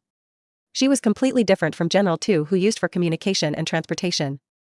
During the time he made General TH, he didn't have sufficient technology. That's why compared to Shadow Dancer, General 2 is simple. As the creation technology in this area becomes more sophisticated, the avatars created in the future will naturally become stronger. At that time in the future, he would be able to make improvements to the avatars. It turned out to be such a dangerous ability. I already feel pity for those enemies. Ayin used her brain to think about it casually, and knew how terrifying this sort of sinister fighting style was for a ninja with flesh and blood. Shiraishi-kun is still as bad-hearted as ever. But it would be great if these bad intentions were used to dominate her body. Obviously she was the first person to gauge Shiraishi-kun's trust. She really wants to drown that woman with the Sharingan in a sea. While drinking her tea calmly and peacefully, she was quiet and beautiful as Yamato Nadeshiko. However, Ayin felt a strong unwillingness in her heart. This unwillingness was equivalent to the unwillingness of resisting the fate of the caged bird seal. Because it is an indisputable fact that the Sharingan woman was more powerful than her. Shiraishi added, "This is my style of combat. They are my avatars, so they naturally count as a part of my strength. Unlike you, I don't have the advantage of a convenient Kekkei Genkai, so I must rely on other means to increase my power." Shiraishi had no idea about Ayin's thoughts. In his opinion, overcoming the inherent advantages given by bloodlines was challenging, and sometimes, one had to concede to the reality. While he was reluctant to admit the strength disparity driven by bloodlines, there were occasions when he had to acknowledge it. Most people found it difficult to overcome the oppressive force of bloodlines, which was why Shiraishi often struggled when facing Ruri, especially after she unlocked Sharingan. It wasn't that obvious when they were young, but as they grew up it was clear. Shiraishi didn't believe he could overcome the overpowering influence of bloodlines, and that's why he looked for alternative methods to compensate for his weaknesses. Understanding one's limitations and seeking to address them were crucial for personal growth, a philosophy Shiraishi embraced. Anxiety, envy, covetousness, and greed were all unnecessary emotions. All he needed to be was ordinary. "It's so strange, it's morning, but it's so hot," Ayin said, raising her collar in dissatisfaction with the day's excessive heat. While the atmosphere here was peaceful, the July weather in Konoha proved insufferable. "It's nearly August," Shiraishi remarked. "At this time of year, it can be quite challenging." "Well, Shiraishi-kun, is there a bathhouse here?" Ayin inquired. "Are you planning to take a shower?" Shiraishi asked. "Well, would you like to join me?" Ayin's words flowed naturally, and an innocent smile graced her face, apparently oblivious to the implications. Suddenly, the room fell into a heavy silence. "So, do you want to take a bath together?" "It's so hot today," Ayin broke the silence with another invitation, smiling. "Calm down. I'm a doctor, a researcher. I need to stay rational and not let irrational desires take over. But, when you think about it, the desire for physical intimacy with the opposite sex is a natural urge." In the open-air hot spring pool, Shiraishi leaned against the partition, somehow already accepting the fact that he would soon be soaking in the hot spring. "The water temperature here is perfect. I must admit, I envy you." Being able to enjoy such a wonderful hot spring daily, Ayin's voice carried a hint of envy from the other side of the partition. Shiraishi closed his eyes and attempted to ignore Ayin's words. However, an unusual sound came from the partition as Ayin got closer. "It's so relaxing, the feeling of soaking your body in hot water." Ayin moaned softly, her voice filled with comfort. "Shiraishi-kun, what do you think?" she inquired. "Fine," Shiraishi replied vaguely, his thoughts wandering. "Shiraishi-kun. What? When you take a bath, do you share the same pool with Ruri?" Ayin seemed a little curious about this matter. "What are you thinking about?"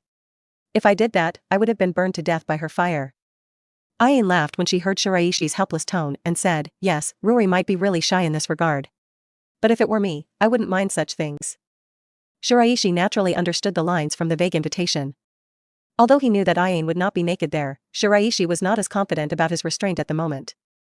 The atmosphere became silent until an hour later, with both of them leaning against the same partition without exchanging a word. "I've finished washing. You shouldn't stay in the water too long, it's not good for your health if you soak too much," Shiraishi suggested as he stood up in the pool. "Understood, Shiraishi-kun. You can go attend to your work." "I'm satisfied to have accompanied you for this long," Ayin replied. Shiraishi exited the pool, dressed, and proceeded to the lounge, assuming Ayin wished to soak a while longer. However, as he opened the lounge door, he heard a familiar voice, causing him to freeze in his tracks. Ruri stood at the entrance in fresh clothing. Her face had signs of recent heat and sweat, indicating she'd just returned and wanted to relieve her fatigue with a bath. Ruri, didn't you leave for an extended mission? Why are you back so soon? Shiraishi asked, his voice noticeably louder than usual. Shiraishi raised his volume unintentionally when talking about this. Ruri, who was generally sensitive to loud noises, seemed annoyed. Let's not talk about it. The client lied about the mission's difficulty. It was supposed to be a C-level mission, but it turned out to be an A-level mission unsuitable for rookies. I abandoned it halfway and left him to fend for himself. I brought the 3 genins back, Ruri explained with a hint of irritation. This way. Why are you speaking so loudly? She questioned with a frown. Well, my voice hasn't been in great shape lately, so I raised it to make sure you could hear me. Shiraishi said, wanting to explain. Ruri moved past him towards the women's bath. What else is there? You are weird today.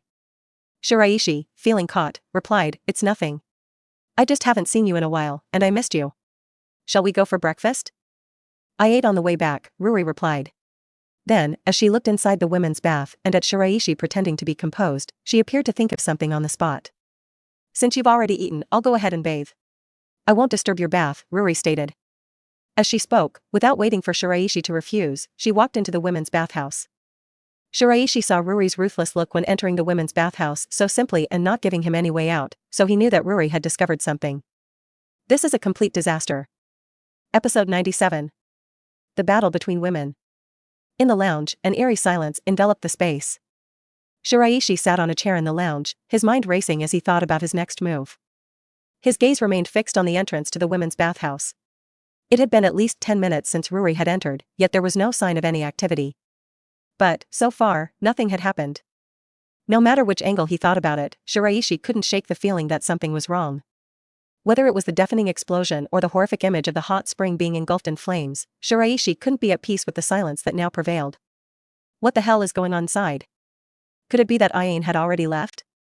After all, Shiraishi had intentionally raised his voice earlier, hoping to alert Aine, who was still in the hot spring, to be ready to make her escape. But something about this situation felt off to Shiraishi. Restlessly shifting in his seat, Shiraishi clutched an unopened bottle of milk, his fingers wrapped tightly around it, yet he made no move to drink it. It was precisely this unusual silence that was gnawing at him. Another 20 minutes passed before the sound of footsteps emanated from the entrance of the women's bath. Shiraishi looked up, only to see Ruri and Aine emerging, both clad in white bathrobes. Huh? What was going on? Why hadn't they fought? This was far from normal. The hot spring here is truly delightful. Lately, my shoulders have been aching, but now I feel so much better, Aine said as she strolled over to the lounge, lazily stretching. Her bathrobe accentuated the curves of her generous assets. No wonder her shoulders were sore. With assets like hers, it was only natural that she experienced discomfort. In fact, her ample bosom might even affect her combat performance. Who told you to eat so much? Your extra parts are entirely superfluous, Ruri commented, casting a pointed glance at Aine's chest. I've been wondering about that too. My growth spurt wasn't this dramatic before. It might actually be related to my insatiable appetite, Aine pondered aloud, suggesting that her monstrous chest might be a consequence of her eating habits. Shiraishi had no room to interject as Ruri and Aine bantered back and forth like close friends. The scene before him made him question if he had somehow fallen under Ruri's genjutsu. After all, he knew that Ruri's genjutsu didn't necessarily require the use of the Sharingan. But, since Ruri's return, they hadn't had any contact, and it seemed implausible that her genjutsu could exert control for such an extended period without detection. Well, you too. What happened in there? Shiraishi couldn't help but inquire. What could we do in there, Shiraishi-kun? You're the one acting strangely. No, it's you two who are acting strangely, Shiraishi mused, but he kept his thoughts to himself. While it seemed far-fetched, something about this surreal scene gave him pause. Not only that, we even helped each other scrub our backs in there. Those smooth, white muscles. Aine began, her voice trailing off suggestively. Is that so? Shiraishi opened the cap of his bottled milk, took a sip to steady himself, and to quell the heat building within. Aine had undoubtedly painted an enticing picture, evoking desires he was struggling to contain. Making his body restless. Alright, I'm about to leave after soaking in the hot spring. Aine declared after she finished her bottle of chilled milk. She seemed more at ease now and was preparing to change back into her ninja attire. Won't you stay for lunch? Ruri extended an invitation. No, I have many clan matters to attend to, Ain replied, slipping back into her kimono-style ninja outfit. In that case, I'll take my leave. Let's have fun together again when we get the chance, she added before exiting the room, closing the door behind her. With her departure, Shiraishi's last excuse to escape this situation vanished. Ain seemed to be a woman who left a man once she was satisfied, without any desire for commitment. Next time, he'd have to assert himself and remind her who was in charge. Indiscipline was becoming increasingly problematic. How long do you intend to stay here? The research on the Sage Mode is far from complete, Ruri's abrupt question disrupted his thoughts. Well, there are some parts that haven't been finished yet, but most of it is done. Is there something you'd like to discuss, Ruri? Should I wait here for you? Shiraishi inquired, scratching his head. He figured it was best to offer a sincere apology. After all, this situation was mostly his fault. As long as he took full responsibility, Ruri would undoubtedly forgive him. Because Shiraishi was already accustomed to this type of situation, he could react instinctively without thinking. If you think about it carefully, it's not a particularly important matter. Just help me gather some tools for suppressing chakra flow. The 3 genin ninjutsu users in the team are quite weak, so I need special training tools for them. Is that all? What else would you expect? Observing Shiraishi's restless demeanor, his eyes flicking around, Ruri asked in a monotone voice. I thought it had something to do with Ain. What does Ain have to do with this? Oh, nothing, forget it. I'll get to work now. I can prepare the items you need today and bring them to you tomorrow morning. Ruri's team consisted of 3 genin, which meant he only needed to create 3 items to significantly suppress chakra flow. Even though Shiraishi found Ruri's silence about Ain peculiar, he decided not to disturb her at this moment. As he distanced himself from the hot spring, there was no sound from behind. No, something was wrong. This didn't resemble Ruri at all. Why was there no movement, whether it was using fire release or causing a ruckus with brute force? This didn't align with Ruri's usual approach. Even a small amount of movement at this point would provide Shiraishi with some relief. However, the complete absence of any activity was the biggest anomaly. There had to be a specific reason for this, but Shiraishi was clueless. After all, what were Ruri and Ain doing in the hot spring? Simply helping each other wash their backs like close friends? Perhaps their relationship wasn't as hostile as he had assumed? With these concerns in mind, Shiraishi returned to the laboratory. His afternoon experiments were marked by distraction as his thoughts revolved around Ruri. What was she thinking? On the other side, Ain, on her way back to the Hyuga clan, was frowning. What was going on? Why hadn't the Sharingan woman confronted her? Recalling their interaction in the hot spring, Ain's frown deepened. This wasn't normal. Their relationship during Ninja Academy, and even afterward in Sakumo's team, hadn't been marked by such intimacy. What was the Sharingan woman up to? Why hadn't she taken action when Ain had been prepared to fight? For some reason, Ain sensed that the Sharingan woman had become more formidable than before, not just in strength, but in her mental fortitude as well. Where have you been, Ain? At the entrance to the Hyuga clan's compound, a male ninja dressed in traditional Hyuga attire stood waiting for Ain's return. Fuma-senpai, why are you here? Though Ain felt a touch of irritation at having her thoughts interrupted, she maintained a polite demeanor. Politeness was her way of keeping distance, demonstrating neither familiarity nor aloofness, and Ain believed this was the most effective approach. Hyuga Fuma, however, thought differently. He believed that within the Hyuga clan, there was no one more terrifying than this young woman under the age of 20 precisely because of this her unpredictable demeanor. You've been gone since morning, a total of 2.5 hours. Where were you? Fuma understood that if he wanted to gain the upper hand in this conversation with Ain, he couldn't respond to her questions. While I would like to answer your question, Fuma-senpai, this task was given to me by Hayashi-sama, and it's confidential. Ain wore an apologetic expression, as if genuinely sorry for not being able to provide an answer. You know your responsibilities. Hayashi-sama has approved it. Seeing Ain once again use her courtesy as a shield, Fuma knew this matter would likely end without resolution. What Ain was doing hadn't crossed the Hyuga clan's boundaries. At most, the elders would offer a few reprimands, but they wouldn't take any significant action. After all, losing such a valuable combat asset would be a considerable loss for the Hyuga clan. Moreover, the elders wouldn't concern themselves with minor details when they had a caged bird as a safeguard. If Fuma-senpai doesn't have any other business, I'll get back to work. Ain was ready to leap past Fuma. Just don't get caught by me. Caught? What are you talking about? Fuma-senpai, you're quite mysterious. You may have fooled everyone, but it's impossible to deceive my eyes. I've been observing your every move. Fuma-senpai. You truly are a strange person. What a bother. Ayin didn't mind working with someone like him, but she knew she'd grow bored with a buzzing fly around her ears. She really wanted to swat that annoying fly away quickly. Dinner ended in a serene atmosphere. Ruri's eyes, complexion, and demeanor remained unchanged. This only deepened Shiraishi's conviction that Ruri's current state of normalcy was the most abnormal aspect of the situation. Shiraishi had anticipated receiving Ruri's wrath by dinner time, but it passed without incident, leaving Shiraishi increasingly uneasy. This unease didn't stem from Ruri's lack of anger, but from an indescribable weight in his heart. I've already prepared the tools you requested. I knew that. How does it feel to lead your subordinates on missions? It's nothing special. When performing missions, it's best to be cautious. Just like this time, the client misrepresented the mission's difficulty. Understood. I won't let my temper get the best of me. Their conversation was routine, and Ruri responded with her customary expression. Shiraishi was somewhat distracted during the meal, and eventually, he couldn't contain his curiosity any longer. Ruri, don't you have any questions for me? For instance, about Ayin's visit this morning. Why do you ask? You're being overly sensitive. Isn't it normal for friends to visit? If she genuinely thought that way, Shiraishi felt relieved. Alright, I'm done. Ruri left the statement hanging, and before Shiraishi could say anything more, she had already exited the room.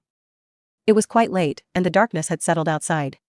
Her destination wasn't the bedroom, it appeared to be the training grounds.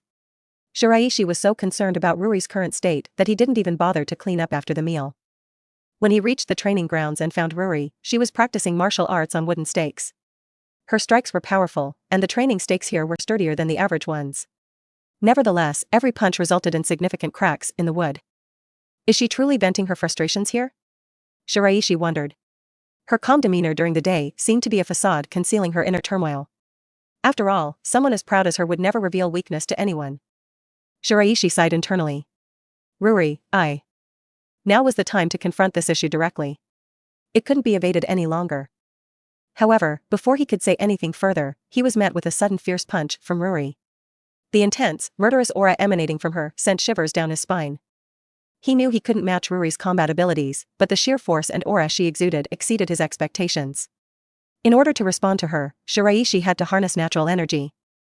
Although his defenses were impeccable, Ruri, who specialized in frontal assaults, didn't need tricks to find openings. She simply overwhelmed her opponents with brute force. Her relentless barrage of attacks was like a violent storm, lasted just half a minute, yet left Shiraishi breathless. Wearing a tight-fitting, jet-black attire with long, flowing hair, she descended from the air, delivering a powerful punch with her gloved fist that caused the ground to resonate with a resounding boom. The thunderous impact and the persistent, buzzing sound in his ears lasted longer than he could have imagined. Shiraishi stared at the enormous crater Ruri had created with her punch, his face beaded with cold sweat. Is she trying to kill me? No matter how resilient one's body might be, taking such a punch head-on would be devastating. Where are you looking? How dare you be distracted while sparring with me? A cold voice interrupted his thoughts. Oops. Shiraishi quickly turned, crossing his arms to block Ruri's oncoming fist. Boom. His body was sent hurtling through the air and slammed forcefully into the training ground's surrounding wall, creating a hole. Exhausted, Shiraishi sank to the ground, panting heavily. Ruri approached him, adjusting her long black hair nonchalantly before placing a hand on her hip, an expression of displeasure on her face. You've grown weaker. A year ago, you wouldn't have ended up in such a sorry state. This level doesn't satisfy my desire for a challenge. I can't help it. I've been focused on research for over a year. I've had very few training sessions, and I haven't sparred with anyone, so my physical strength and speed have naturally declined. Shiraishi was quite open-minded and no longer the person who would endlessly bicker with Ruri. Ruri stared at his face, sighed, and extended her hand to help him up. Shiraishi reached out as well. This scene was reminiscent of when they were in the academy, with him being lifted from the ground by Ruri after a defeat, searching for her figure before him. But this time, he wasn't going to let that figure disappear from his life. As their hands met, Ruri prepared to lift Shiraishi from the ground. However, Shiraishi applied more force than expected, causing her to stumble forward. Due to this unexpected move, Ruri seemed momentarily bewildered. What are you doing? Her voice caught in her throat as her lips were suddenly claimed by a kiss. It seemed she understood the situation, for she struggled within Shiraishi's embrace. However, his hold only grew tighter. Gradually, Ruri forgot everything, and for a moment, it was as if she was kissing for the first time. The taste was sweet and inexperienced at first, but soon became skilled and passionate. Their bodies grew warmer, and all the frustrations and grievances of the day melted away in that moment. Ruri's slim, black ninja outfit was thin, accentuating her slender figure, radiating an exquisite beauty. Limbs intertwined, body heat, and scents filled the air. Idiot. After parting, Ruri softly cursed. However, for some inexplicable reason, despite her previous kiss and satisfaction, there was still a lingering sense of emptiness. It was clear that he hadn't been entirely satisfied. This bastard. Sorry, I didn't intend to force you. I understand. Anyway, if you had, I wouldn't have resisted. Shiraishi smiled slightly at Ruri's somewhat awkward words. Yes, I made you do this. Shiraishi acknowledged this once more. He accepted full responsibility for his actions, knowing well that Ruri had been restraining her impulses earlier. This was different from her usual behavior. Previously, Ruri would have unleashed her anger immediately, incinerating him and Aine with her fiery wrath. But this time, Ruri had cared about his feelings. She wasn't the type to silently endure grievances. She had never been one to compromise like this before. This was what Shiraishi felt indebted and guilty about. Are you still angry? A little. Do you want to continue? Don't ask me such things. No matter what I say, you'll do as you please. Ruri felt her emotions were incredibly complicated at this moment. She wanted to resist, yet her body always seemed to make its own decisions, allowing this man, skilled in deceit, to take control. She looked forward to what would happen next, to whether this would last into the future. Her heart raced wildly, more intensely than when she activated the Sharingan. She felt like she was becoming less and less like herself. Was this love? Did people in love compromise like this, fitting perfectly with each other? Or was this just a form of possessiveness, disguised as power? Whatever it was, she was enjoying it. Even though she knew the man beneath her was full of lies, she couldn't help but fantasize about things that didn't exist. This man was the only one who treated her this way. Because as long as she believed it, this feeling called love or possessive desire was a happiness that sprang from the depths of her heart. An hour later. Ruri sat alone on the grass, her fingers caressing her lips. A faint, sweet smile graced her lips. The taste and the sensation were so full and satisfying. It was a wonderful feeling she had never experienced before, a sense of determination not to lose and to protect this love at all costs. And so, she knew she needed to seek even greater power to safeguard this newfound emotion. This unprecedented resolve was as strong as her determination to protect her parents. No matter who or what threatened them, she would eliminate them all. Shiraishi had already gone back alone, leaving her to relish her sense of accomplishment, like defeating an old enemy. It was something she wanted to savor alone, an experience only she could appreciate fully. His actions had all been within her expectations, but what she didn't anticipate was that the so-called love would be even more beautiful and sweet than she had imagined. It swept her away and allowed her to revel in it. Hyuga Aine, you've lost this battle. Her three-tomo Sharingan began to glow, casting a pure and beautiful, gentle light like a ruby toward the full moon in the night sky. The evil and coldness were gone. Episode 98. The Will of Fire and Tsunade's Plea. The eastern horizon began to lighten. At this early hour, Shiraishi had already immersed himself in the hot spring, his eyes closed in bliss as white mist wafted from the water. The hot spring maintained a temperature of about 40 to 45 degrees, just perfect, not too hot, not too cold. Amid this peaceful moment, he heard the gentle sound of flowing water nearby. Opening his eyes, he beheld a young woman with long, straight black hair and captivating beauty. She wasn't wearing a bath towel, but the thick mist obscured his view. Combined with the rising morning sun, she had an almost ethereal quality, like the light of original sin that prevented people from being entirely honest with each other. Step by step, she approached him, reaching his back, and began to gently massage it. Her fingers were so soft and delicate that they easily breached Shiraishi's defenses. How does it feel? Very relaxing. Then, do you want something even more relaxing? Something more relaxing? What could that be? Shiraishi struggled to suppress the restlessness within him, as if his heart were about to leap out of his throat. Let's continue from where we left off last night, to be completely honest with each other. She stretched her arms around him from behind, embracing his body. A faint fragrance filled the air, but strangely, it made his breathing uncomfortable. Her hands slowly moved upwards, reaching his neck. Wait, you're holding me a bit too tightly. Loosen up. Isn't this what you desired? To belong to me completely. Her grip tightened, and Shiraishi found it increasingly difficult to breathe. His face turned crimson, as if he were being suffocated. Opening his eyes from the bed with his head covered in cold sweat, Shiraishi looked at the pale sky outside, and it was already dawn. Truly, what a strange dream. I was wondering why Ruri would transform into such a terrifying appearance, but it was just a dream. Well, that's a relief. However, the sensation of being strangled, the feeling of imminent suffocation, still clung to him, unsettling his mind. He no longer knew if this was a dream or a nightmare. After breakfast, Shiraishi handed the tools he'd made for Ruri the previous day to her. Here you go, these are the chakra flow suppression tools you requested. When you wear these, the flow of chakra in your body will slow down significantly, like a turtle's pace. However, remember, your opponents are ninja, so don't push them too hard during training. Ruri examined the 3 metal bracelets in her hand and nodded in understanding. Something to note is that you shouldn't wear these for more than 3 hours a day, and even 2 hours is pushing it. If you exceed this time, you risk injury. Is it that serious? If chakra flow slows down for an extended period, it might not affect your daily life, but when you engage in physical activity or ninjutsu, it could harm your body. Will using these during training be effective for me? Ruri asked with interest. If it were you, a bracelet of this level would be easily shattered. Your chakra is too strong, unless you use a stronger level of restriction bracelet. Make one for me. That's not a problem. Shiraishi nodded. It was similar to weight training. You trained with weights on, and when you fought, you removed them. While he didn't have control over everything else, chakra speed would undoubtedly surge. Training with a restriction bracelet was like adding weight to chakra. It bogged down the control and release of chakra, making movement difficult. When you finally reached the peak state while wearing the bracelet and then removed it, chakra control, explosive power, flow speed, as well as the speed and strength of ninjutsu, would greatly improve. However, the restriction bracelets were designed to limit ninja at different levels. They wouldn't work on Ruri. Her chakra, explosive power as a jounin was incomparable to that of lower-level ninja. I'll be going now, Ruri said, standing still and looking at Shiraishi intently. Shiraishi was momentarily stunned, then he understood, stepped forward, and embraced Ruri, kissing her in the corridor. Their passionate exchange lasted until Ruri was out of breath. With a slightly flushed face, she left, satisfied. Afterwards, Shiraishi returned to the laboratory. While experimenting with the fusion of chakra and natural energy, he began crafting the chakra restriction bracelet Ruri needed. If restriction bracelets were ranked, he'd made a second level one before, but the bracelet suitable for Ruri should be at least 8th level. From the 6th level onwards, only jounin could handle them. Hokage building, in the office. Ruri was there to accept a mission.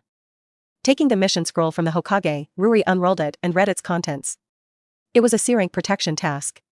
The client, a merchant from the Land of Mountains, sought to transport a batch of medicinal materials purchased from the Land of Fire back to the capital of the Land of Mountains for sale.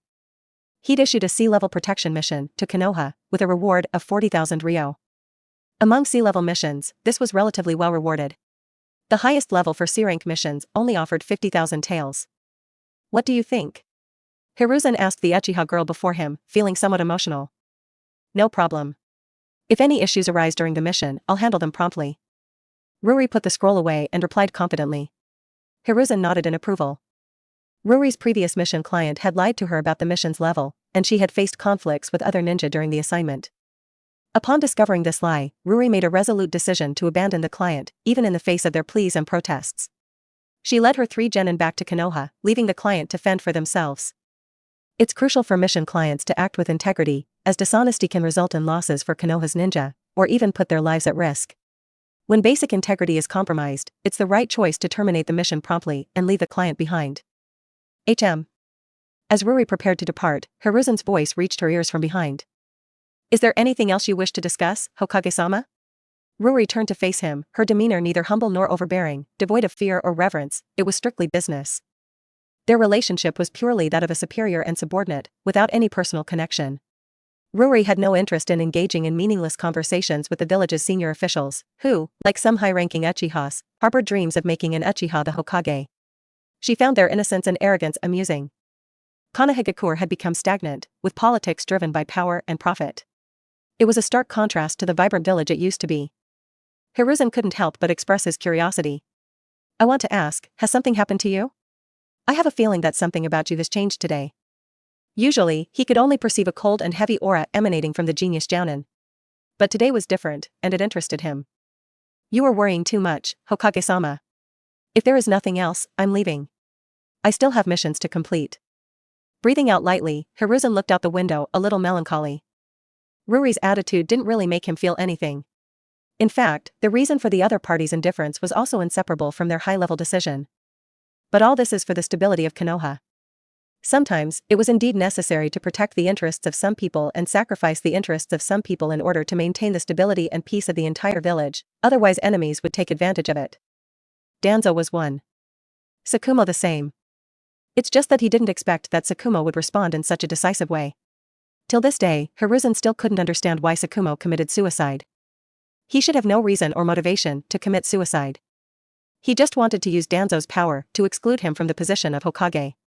He would still be an irreplaceable elite Jonin of Konoha, and his position among Jounin was also unshakable. Countless reasons has been bothering Hiruzen. Unfortunately, with Tsukumo's death, no one can answer the long-standing doubt in his heart. Ruri's attitude toward the village's senior management was understandable. However, Ruri would play a crucial role in the Uchiha clan's plan to integrate into the village as a larger group. Hiruzen gazed out the window, thinking about this. He remembered a time when he'd visited the ninja academy, and it had been quite a while since he'd been there. Speaking of which, while on his way to the medical ninja experimental class, Shiraishi spotted a familiar figure standing in the corridor, appearing to observe something with a pleasantly surprised expression. Hokage-sama? The third Hokage, Hiruzen Sarutobi, turned in surprise at the sound of the voice and saw Shiraishi approaching. I remember you were. Hokage-sama, I'm Chiba Shiraishi. Sorry, I'm getting old. My memory isn't what it used to be, Hiruzen replied with a kind smile. You're joking, you're only a little over 50 years old. Responding to Shiraishi's joke, Hiruzen smiled and said, I'm not as young as I once was. I've held this position for 20 years now. I'll finally be able to retire when the next Hokage takes over. Shiraishi smiled in response and remained silent. By the way, what brings Hokage-sama here? It's nothing serious, I just wanted to take a walk. You've been working with Tsunade recently. How's that going? Are you getting used to it? There's no getting used to it or not. After all, this is my duty. Don't sell yourself short. Medical ninjas are vital to Konoha's present and future. If I had supported Tsunade's medical reforms earlier, the Second Ninja World War might have. Hiruzen's face darkened at the thought. The medical reforms had begun during the Second Ninja World War, rather than a concerted effort to train medical ninjas before the conflict. If they'd decided earlier, the casualty rate among Konoha's ninja might not have been as high during the prolonged standoff that followed when they eventually entered into battle against the Suna. It's not your fault, Hokage-sama. The war caught us all off guard. It's the duty and responsibility of our medical ninjas to save more lives during warfare. That's why I chose the path of a medical ninja. I also want to thank Hokage-sama for recognizing the collective efforts of our medical ninjas and elevating our status in the village. Shiraishi spoke with determination. In the past, medical ninjas in Konoha had not received much recognition, and their status was far from that of combatants. It was only with the implementation of medical reforms that their status had improved, a change that was mirrored in other villages as well. Tsunade had played a vital role in this transformation. Most of Konoha's new generation of medical ninjas had been trained by her and had saved numerous ninja and villagers in the village. Her esteemed status was undeniable. All of this is the result of Tsunade's hard work, unrelated to me as Hokage. Hiruzen shook his head and smiled. It pleased him to see his disciple held in such high regard within the village. This is necessary for the village's stability. His 3 disciples have made significant contributions. Shiraishi stood alongside Hiruzen, observing the children playing ninja games on the nearby playground. He commented, children today seem genuinely happy. Unlike a few years ago, when they might have been sent to the battlefield shortly after graduating. Hiruzen agreed, saying, yes, safeguarding these children represents the greatest legacy of Hashiramas will of fire to the village. Shiraishi, speaking eloquently, added, the first Hokage was a remarkable individual and serves as an aspiration for me. His will of fire is a noble principle that should inspire everyone. Hiruzen smiled, appreciating the sentiment. After a moment, he inquired, speaking of the Uchiha, what are your thoughts on them? Shiraishi contemplated briefly before responding, though some Uchiha may come across as arrogant, I don't believe they possess inherently bad natures. However, the police force often receives complaints from villagers. He sighed in frustration as he mentioned this. Hiruzen nodded understandingly. That's true. The Uchiha also inherit Hashirama's will of fire. I hope that one day, the villagers will see them as family and embrace the Uchiha clan. Shiraishi then posed a question to Hiruzen. Hokage-sama, did you come to ask me about Ruri? Hiruzen remained silent. Shiraishi, with a wry smile, remarked, I understand that Hokage-sama has a multitude of responsibilities to attend to daily. Why would he be concerned about someone like me? He dismissed the notion with a light-hearted attitude, giving the impression that he didn't take such matters too seriously. As I said, don't underestimate yourself, Hiruzen insisted. Being valued by the Uchiha clan's genius is a testament to your exceptional qualities and integrity. In my eyes, you're already an outstanding Konoha ninja upholding Hashirama's will of fire. Shiraishi waved off the compliment. It's just a joke, Hokage-sama. Please don't take it seriously. Then, after a pause, he shared his thoughts on Ruri's current state. Since Tsukumo-sensei's death, Ruri's emotional state hasn't been very stable. To be honest, I was also deeply affected by Tsukumo-sensei's death initially. However, the deceased are gone, and Tsukumo-sensei wouldn't want us to dwell on this. He continued, Tsukumo is an exceptional Konoha ninja, indeed. I can genuinely understand Tsukumo now. His decision to sacrifice himself for Konoha was driven by profound love for the village. As his former disciple, I only need to understand and carry forward his legacy. It is our duty and objective, as students, to uphold our teacher's will. Shiraishi stretched his hand toward the sky, as if attempting to grasp something. His bright and innocent smile reflected the purity of his heart. Hiruzen was moved by this display of comprehensive thinking from the young Shiraishi. This type of thinking was indeed a precious quality that a Hokage should possess. Hiruzen couldn't help but feel that, with such an individual, the Uchiha clan might genuinely integrate into the village and become one united family. Hiruzen chuckled, expressing his relief. It seems I was worrying needlessly. He realized that he might have been overly concerned. With a thinker like Shiraishi, there was little chance that the Uchiha genius would go astray. Hiruzen had confidence in this. When you get married, I'll be there on time and bring a gift for you. Shiraishi blushed and stammered, Hokage-sama, you're just teasing. Ruri and I are not thinking about such things yet. Hiruzen, however, continued with a playful tone, 17 is not too young. I was almost engaged to Biwako at your age. Shiraishi's shy reaction brought a genuine smile to Hiruzen's face. He found Shiraishi to be a charming and pure-hearted young man. There seemed to be little to worry about regarding the Uchiha genius girl. He were really looking forward to such a happy family in the village. You are really late today. Upon arriving late to the medical ninja experimental class, Shiraishi explained to Tsunade, I apologize, Tsunade-sensei. I met Hokage-sama in the corridor, and we chatted for a while. Tsunade raised an eyebrow. Sarutobi-sensei? Yes, Shiraishi affirmed. Curiosity piqued, Tsunade inquired further, what did you discuss? Nothing much, just ordinary topics, Shiraishi replied nonchalantly. Ah, I see, Tsunade nodded, dropping the subject. Once the experimental class concluded at 5:30, Tsunade hurriedly left, leaving Shiraishi to assist students who had questions about the class. With his theoretical and practical knowledge, he was more than capable of helping them. As he watched Tsunade leave, Shiraishi couldn't help but feel a pang of guilt. He knew he had taken advantage of her kindness on several occasions.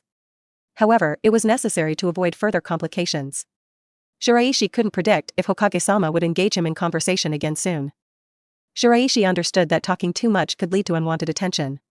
Shiraishi-senpai, I don't understand this part. Can you explain it to me? Shiraishi-senpai, I'm having trouble with this section. Shiraishi-senpai. A crowd of girls surrounded him. Shiraishi, feeling somewhat overwhelmed, was simultaneously grateful and bemused. After many years, he finally found himself appreciated by the opposite sex. Being popular with girls was indeed a new and novel experience. He assured them, don't worry, I won't run away. Feel free to ask your questions, and I'll answer them all. On the other side, Shiraishi-senpai is indeed a gentle person, remarked Rin, who didn't squeeze in with the others. Really? He's just a softie. I don't see what's so great about it, replied Obito. Obito didn't head straight home after school. Instead, he waited outside the experimental class until the class ended before entering to find Rin. Obito, that's rude of you to say that, Rin scolded Obito. That's how it is, Obito thought. This guy is a pushover in the Uchiha clan, acting so arrogantly and surrounded by all these lovely girls. Kakashi used to be like this too, Obito remembered with a hint of bitterness. Kakashi? Come to think of it, I haven't seen him in a long time, Rin commented. Rin, what's so great about a guy like him? He's already a chunin, too busy with missions. He's probably forgotten about us, Obito said dismissively. Obito, you're so two-faced. You obviously care about Kakashi, Rin teased with a secret smile. There's nothing like that. I can't stand him. He usually say I'm the tail of the crane, I don't want anything to do with him, Obito retorted coldly, making it clear that Kakashi and I were enemies. But... Rin began. Obito cut her off abruptly. That's all in the past. Let's not bring it up again. Fine, Rin agreed. Obito breathed a sigh of relief. Then he glanced at Shiraishi, who was surrounded by girls, and asked Rin, speaking of which, Rin, why don't you ask for his help? It's okay. I'll go to Shiraishi-senpai's house tonight to seek advice, Rin replied. Hearing this, Obito's face turned pale, and his heart sank. Rin, you don't think you like this softie, do you? Obito, what are you talking about? I just have respect for Shiraishi-senpai. Although he's very good, he's not my type, Rin replied, looking at Obito with exasperation. What's going on in this guy's head? It's like he's missing a few screws most of the time. I see, Obito said, patting his chest in relief. Then, cautiously, he asked, so, what kind of boy do you like, Rin? Rin thought for a moment, then smiled and replied, I won't tell you. Eh? Why not? Aren't we friends? Obito protested. Rin blushed slightly and explained, some things can't be shared with friends, but I'll always keep an eye on that person. Follow that person? Rin already has someone in mind? Who is that person? Obito's heart itched with curiosity, but no matter how hard he thought, he couldn't figure out who Rin might be paying attention to. Hokage building. Sarutobi-sensei, please don't involve irrelevant people, Tsunade admonished. Originally, Tsunade came to find him, Hiruzen was very happy. Hiruzen's smile faded as Tsunade spoke. He had been pleased when Tsunade came to see him, but her words had changed that. Leaving aside what happened during the Second Ninja World War, and Tsukumo, please refrain from using such political means. Especially with people like Danzo. You know better than I do what he did in the last Ninja World War, Tsunade continued, her expression darkening as she mentioned Danzo's name. Danzo has already admitted his mistake. He has also made significant contributions to the village over the years. Hiruzen began, but Tsunade's disapproval was evident. You pampered him too much, sensei, Tsunade stated firmly. Tsunade, the village needs Danzo. I've decided to have Orochimaru monitor Danzo's actions, Hiruzen explained. Orochimaru? Is he joining the route? Tsunade inquired, her brow furrowing. He's not joining, strictly speaking. He's taking extreme actions to oversee Danzo, Hiruzen clarified. Tsunade thought for a moment. This approach seemed to have its merits. She realized that Hiruzen had become adept at balancing Konoha's internal situation in recent years, although she wasn't sure if it was ultimately good for the village's future. All of this is for the village's future, Hiruzen stated. Tsunade nodded, acknowledging the sentiment. You still prefer this sort of compromise and balance. It had been the same in the past, but Tsunade had observed that Hiruzen's methods for maintaining balance within Konoha had become more proficient over the years. She wasn't sure if this was ultimately beneficial for the village's future, but it had prevented internal chaos. Everything I do is for the village's sake, Hiruzen replied. Well, I can't convince you. But, no matter how you plan to handle the Uchiha matter, please don't involve irrelevant people. That kid is not suitable for such things as politics. It's like Tsukumo who was forced to commit suicide by you. Let him go. Tsunade already had a pleading look on her face. Hiruzen fell silent when he heard what Tsunade said. I promise you, I won't go to him again. Thinking of what Shiraishi had said to him before, Hiruzen felt that the problem wasn't that big. That boy will guide Uchiha Ruri to become part of Konoha. This will also indirectly ease the relationship between Uchiha and the village, and even get along harmoniously. Thank you. Tsunade bowed slightly. As Tsunade was about leaving, Hiruzen inquired, showing concern. By the way, is your illness still not cured? Tsunade knew what Hiruzen was asking, sigh. Ed lightly, and shaking her head. Really? No matter what, Konoha is your home, don't bear these pains alone. I know. I will train more medical ninjas for the village, in order not to make people feel the pain of losing their loved ones, and to save more lives. Hiruzen nodded in understanding as Tsunade left, watching her with a mixture of respect and concern. Episode 99. Kakashi and the Will of Fire, 1. As Orochimaru walked through the dim and moist wooden corridor, the intersections at each end plunged into profound darkness. This corridor dangled above an abyss, with nothing but endless darkness below. It was just one of many intersecting passages in this maze-like place. He advanced steadily into the dark corridor, eventually reaching the end. Orochimaru pushed open a door and entered a room where others awaited his arrival. Danzo, why have you summoned me at this hour? Orochimaru inquired, addressing the individual seated in the room. Officially, he was a new member of Root, serving as Danzo's deputy. In reality, however, he was the tool that Sarutobi Hiruzen, his teacher, had placed within Root. His role was to monitor and limit Danzo's aggressive actions, ensuring they didn't escalate. Danzo didn't impose the same restrictions on Orochimaru that the typical Root members endured. He wasn't controlled by seals, retained his name, and wasn't treated as a mere machine, unlike other members of Root. Take a look at this first, Danzo said, unfazed by Orochimaru's informal address. In truth, Danzo didn't have the means to compel Orochimaru to do anything against his will. Seated at the desk in front of Danzo, Orochimaru glanced at the document presented to him. His expression shifted subtly upon seeing the plan's title. Would release cultivation plan. What is the purpose of this new village research project? Orochimaru inquired, his voice low, as he carefully observed Danzo's intentions. It's aimed at cultivating ninjas capable of inheriting the first Hokage's legacy, using the wood release. I hope to gain your assistance, Danzo explained in low voice, watching Orochimaru's expression closely as he spoke. Is this related to the tailed beasts? Orochimaru quickly deduced the plan's purpose. Wood release, like Sharingan, possessed the ability to suppress tailed beasts. However, since the death of the first Hokage, wood release had vanished from the ninja world, and no other wood release users had emerged. While Sharingan had been passed down through the Uchiha clan, Danzo, leader of Root, was strongly opposed to the Uchiha clan as a whole. Unable to control the Sharingan, cultivating wood release was an alternative, and it would be easier to manipulate under his command. It's not solely for tailed beasts, it's also a deterrent against rogue ninjas within the village. We need the power of wood release for this purpose, Danzo elaborated. He made it clear that he hadn't eased his vigilance toward the Uchiha clan, and when necessary, he would resort to extreme measures to constrain their influence. Really? What an interesting project. Orochimaru acknowledged, wearing a faint smile. His voice, hoarse and magnetic, resonated in the room. The village lost many exceptional ninja in the previous ninja war.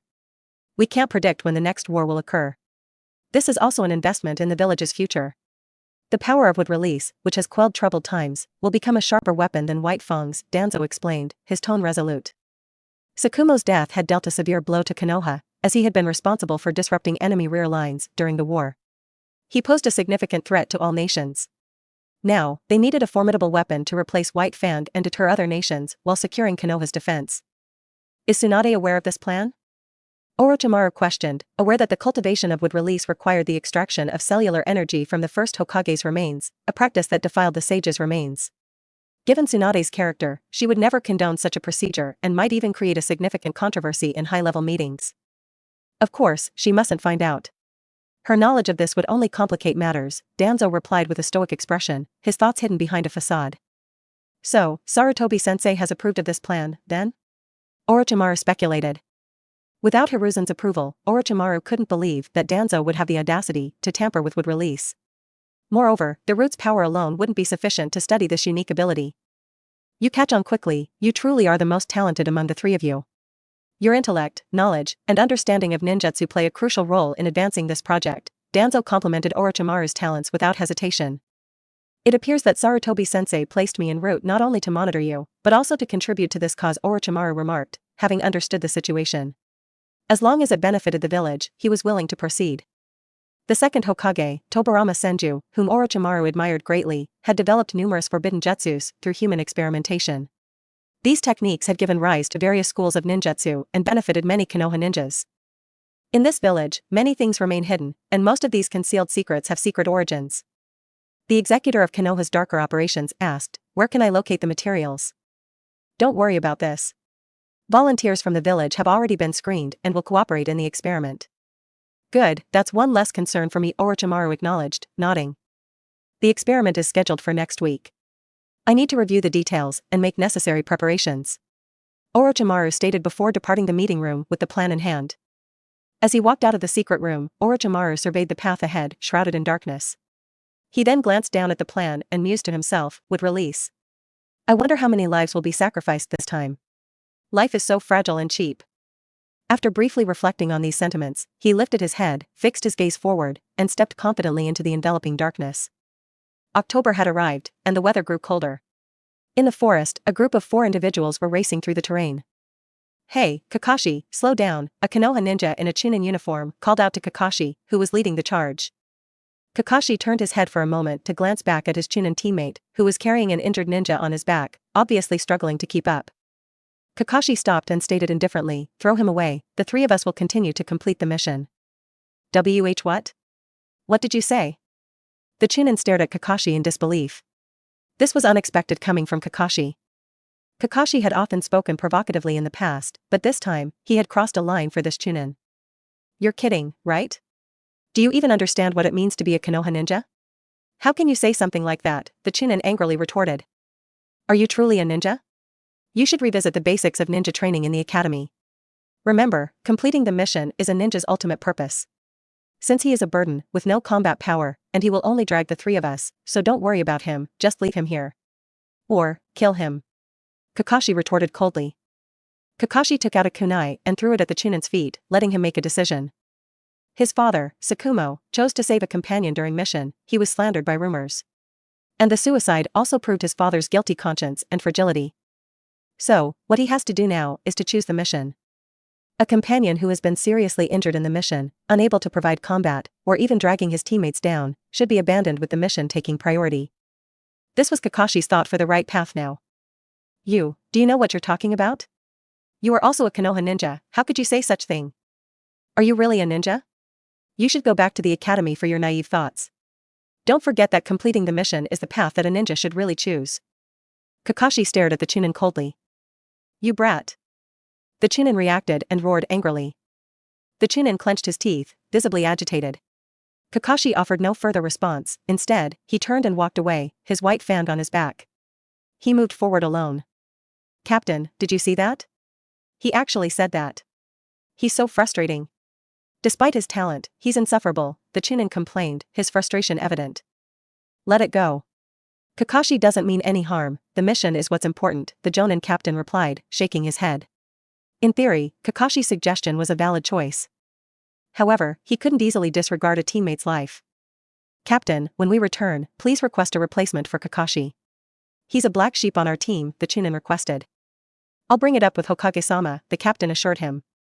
Captain, you've mentioned this to Hokage-sama several times, but Kakashi remains the same. He's just not a good fit for our team. Let's give up on him, he's not suitable as a companion, the Chunin urged helplessly. Captain Morin hesitated for a moment under the Chunin's pleading gaze, before nodding in agreement. Alright, when I return, I'll apply to Hokage-sama for a transfer order to move Kakashi to another team, the captain conceded. Please hurry, I don't feel safe with a teammate like him, the Chunin concluded. The Chunin with the injured ninja on his back, as well as Kakashi's indifferent attitude towards his comrades, had pushed him to his limits. Even an ordinary Chunin with average abilities would be preferable to such a ruthless, genius Chunin. Transfer order. Seated in his office, Hiruzen felt a headache coming on as he reviewed the transfer request from a particular Jounin. The application sought to transfer Hitaki Kakashi to a different team, citing Kakashi's inability to coordinate with teammates and work as part of a team. After reading the transfer request, Hiruzen retrieved a similar application form from his desk drawer. Every previous application was from teams Kakashi had been assigned to, and in each case, Kakashi had remained for only a short time. The Jounin captains of these teams believed that such a talented Chunin would be better off without their squad, fearing that Kakashi's presence would be a burden. Is this the fourth time, or the fifth? At that moment, there came a knock on the office door. Hiruzen called out, "Enter." A Konoha shinobi entered after a polite knock, bowing respectfully to Hiruzen. Hokage-sama. Hiruzen had placed Kakashi's information up front, and the Jounin present picked it up and started reading. So, what's your assessment of Kakashi? Hiruzen inquired. The Jounin had only 2 words of evaluation, a genius. I recall a teammate in your squad died. I'm thinking about placing Kakashi on your team. What's your take on this? Hiruzen asked. Upon hearing this, the Jounin's expression immediately changed, but he quickly composed himself and replied, Hokage-sama, I'm not equipped to mentor a genius like Kakashi. Adding him to my team would only bury his potential. It would be best to allow him to flourish in another squad. The Jounin knew Kakashi's name well. Recent rumors regarding Kakashi had circulated among the Jounin leaders, and not all were favorable. Although he wasn't explicitly informed, he'd heard about it. While his team did require additional members, introducing Kakashi might disrupt the entire squad, let alone teamwork. Hiruzen didn't press the matter and allowed the Jounin to decline. Then, another Jounin entered, and Hiruzen posed the same question. This Jounin also politely refused, though his demeanor changed slightly. He cited his own inadequacy, saying he lacked the capability to instruct such an exceptionally talented Chunin. Subsequently, the Jounin ordered by Hiruzen all provided similar euphemistic responses. They were unanimous in their opinion that they had no chance with a genius like Kakashi and lacked the ability to guide someone who had graduated from the Konoha Academy at such a young age. Clearly, they may have exchanged views among themselves, and they were unwilling to accept a person like Kakashi who disrupted team dynamics. Even if they were geniuses, they unanimously preferred to keep their distance. Hokage-sama, I'm willing to take Kakashi on, but if he disobeys orders and disrupts teamwork, I will remove him from the squad, the 21st Jounin declared. It took until the 21st Jounin for Hiruzen to finally find a Jounin willing to accept Kakashi. However, the Jounin attached a condition: if Kakashi followed orders and didn't damage team relationships, he'd accept this gifted Chunin into his team for missions. Hiruzen smiled and replied, "Rest assured, Kakashi will obey your orders, Jounin." The Jounin smiled wryly. He knew Kakashi would follow orders. In fact, other ninjas hadn't refused Kakashi because he didn't obey orders, but because his presence disrupted team dynamics and soured relations among teammates. This was why many were hesitant to accept such geniuses. For a Jounin, maintaining strong team relationships was crucial. Kakashi had broken that bond, making him unwelcome. "I only hope he can hold his place in my team," the Jounin added. He didn't expect Kakashi to contribute significantly to the team, he merely wished for Kakashi not to disrupt team dynamics. That would be a win. Hiruzen, after listening, nodded in agreement, accepting the Jounin's terms. "To be honest, Hokage-sama, I don't believe Kakashi is well suited for standard team missions. He'd be better placed in units like Umbu or Root," the departing Jounin offered. As he left, he shared this sincere opinion. Hiruzen pondered the suggestion. Leaving aside Umbu, the power of Root had been steadily growing. In such matters, Hiruzen had a discerning eye. He could rely on Root, but only if it didn't surpass his expectations in strength. Kakashi's talent was undeniably exceptional. Enrolling at age 4, graduating at 5, and becoming a Chunin at 6. Even if he achieved Jounin status at 10, Hiruzen wouldn't be surprised. Such a sharp weapon mustn't fall into Danzo's hands to increase Root's power. Hiruzen could see this clearly. Though Umbu was indeed a good fit for Kakashi's exceptional talent, he wasn't yet at the minimum age requirement for Umbu. Moreover, Umbu wasn't an educational institution, and there would be no one to teach Kakashi combat skills and ninjutsu, hindering his development at this stage. However, Hiruzen was troubled. Regular teams were unwilling to accept Kakashi. Umbu wasn't an option yet. Root couldn't have him. Should he make Kakashi a team captain? It was likely that team members would soon perish on missions. Kakashi, who prioritized the mission above all else, was undoubtedly capable of such a thing now. Never had a Chunin given Hiruzen such a headache. Hiruzen was unsure of where to place him, so for now, he'd assign Kakashi to a team and observe. In Konoha village, inside the barbecue shop, Shiraishi had invited Kakashi to have some meatballs. "Kakashi, it's quite rare to see you these days. How have you been? I heard rumors that you've been having conflicts with your teammates lately," Shiraishi said as he held a bunch of skewers, took a bite, and smiled at Kakashi seated across from him. When Shiraishi looked at Kakashi, he felt an unusually cold and distant aura emanating from him. There was a lack of the usual liveliness in his eyes. Shiraishi had seen such an expression before, but it was only in the eyes of Root ninjas. It was a look devoid of a name, a future, or even a life. It seemed as if they existed solely to carry out their assigned tasks, operating like machines following preset procedures. Kakashi responded in a cold tone, not touching the meatballs in front of him. "It's fine. It's just that there have been more burdens in my recent missions." "They are your teammates, don't say that about them, teamwork is very important in missions." Shiraishi sighed. It was evident that Tsukumo's death had deeply affected Kakashi. He was still grappling with the question of whether the mission was more important or his comrades were. This question didn't have a definitive answer. Kakashi's current state genuinely concerned Shiraishi. "I can't cooperate with them at all. They care too much about trivial matters and are easily distracted by external information. A ninja's primary objective is to complete the mission," Kakashi stated firmly. "Have you ever heard of the barrel principle?" Shiraishi asked. "I don't want to hear your lectures, especially since you're only a Chunin now. You don't have the authority to preach to me. If you want to preach, wait until you become a Jounin," Kakashi retorted, hitting a nerve. Furthermore, he continued, "if they can continue to fight, I will naturally support them. But if they can't contribute to the mission, it's only logical to leave them behind. As a ninja, the most crucial aspect is mission completion. When necessary, abandoning your comrades is part of the job, and no one should criticize me for it." "Do you genuinely believe that?" Shiraishi questioned. "The person who chose his comrades is no longer here. I don't want to repeat his mistakes," Kakashi replied, reasoning his stance. This logical and well-founded response left Shiraishi speechless. "But your comrades hate you, don't they?" Shiraishi inquired. "That's not your concern. I'm just following the principles that a ninja should follow," Kakashi replied coldly. "Is that so?" Shiraishi recognized that it was futile to change Kakashi's mindset, which appeared to be on the brink of collapse. He took out a bag from his ninja pouch and placed it in front of Kakashi. "This is a special military ration pill of mine and some antidotes. You can use them. Since you prioritize the mission above all else, you must ensure your own safety. Because once you're injured on a mission and can't fight or move, your comrades will abandon you." Kakashi was momentarily surprised but didn't reach for the bag containing the pills and antidotes. Why? Isn't this the path you've chosen for yourself? It's a completely different path from Tsukumo-sensei's. Now isn't the time to hesitate, Shiraishi said calmly and with a slight smile. Kakashi silently accepted the bag and softly said, "Thank you." "You're welcome. It's what I should do. After all, I watched you grow up. Now that Tsukumo-sensei is gone, I'll look after you wholeheartedly. If necessary, I'll inform Ruri that you'll join her team for missions." "No, that's too much trouble for you.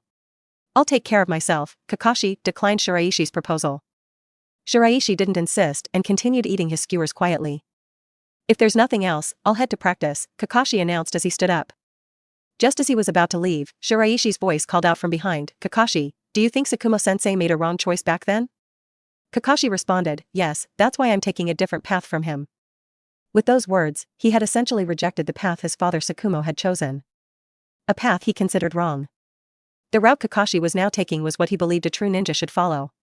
"It appears that his psychological issues are more severe than I thought, this unlikable kid. He and Tsukumo-sensei are polar opposites.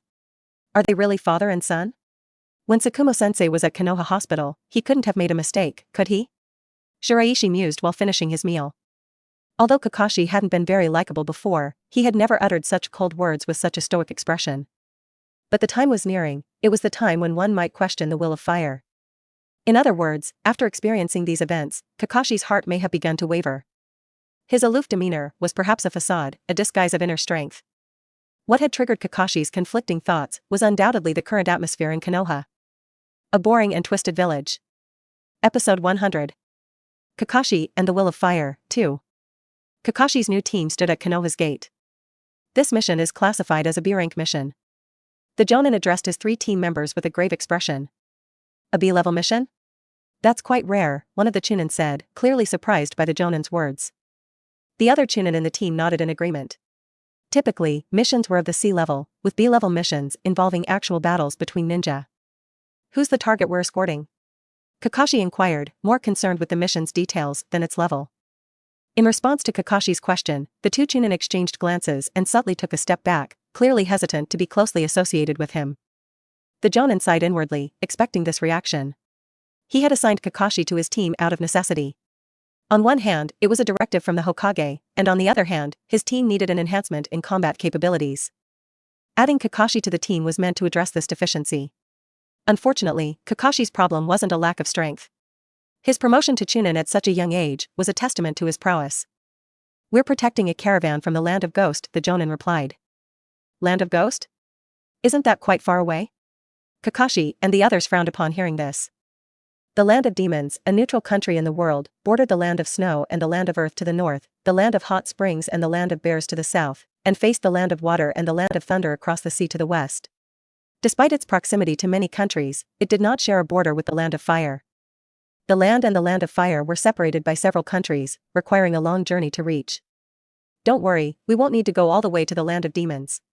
Our task is to rendezvous with the caravan in the Land of Rain," the Jonin explained. Due to the considerable distance between the Land of Fire and the Land of Demons, the client has hired IWA ninjas to handle the journey from the Land of Demons to the Land of Rain. Our Konoha team will take over for the second part of the journey. Hokage-sama and Tsuchikage-sama have discussed this matter in secret, so there should be no diplomatic issues. After listening to the explanation of the Jonin, the 3 of them finally understood. Indeed, at the beginning of the last ninja war, Iwakure was also a participant in the war. They had fought against Konoha a few times in the Land of Rain, but Iwa's main force was to deal with Hanzo of Amigakure, so the friction with Konoha wasn't deep. However, Konoha and Iwagakure were not allies, and their relationship has always been lukewarm. Given the different paths taken by Konoha and IWA, it was essential for the leaders of both villages to coordinate such missions to prevent potential diplomatic disputes. If there are no further questions, let's depart now. In the vast forest of the Land of Fire, the team of 4 sprinted forward. "By the way, Captain, why is a Land of Demons caravan coming to the Land of Fire?" one of the Chunin inquired as he caught up with the Jonin.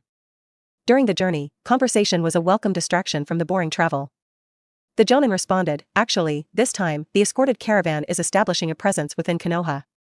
Kakashi and the other Chunin were surprised by this revelation. "The Purple Rose Medical Company. Have you heard of it?" the Jonin asked. "Yeah, I've heard of it.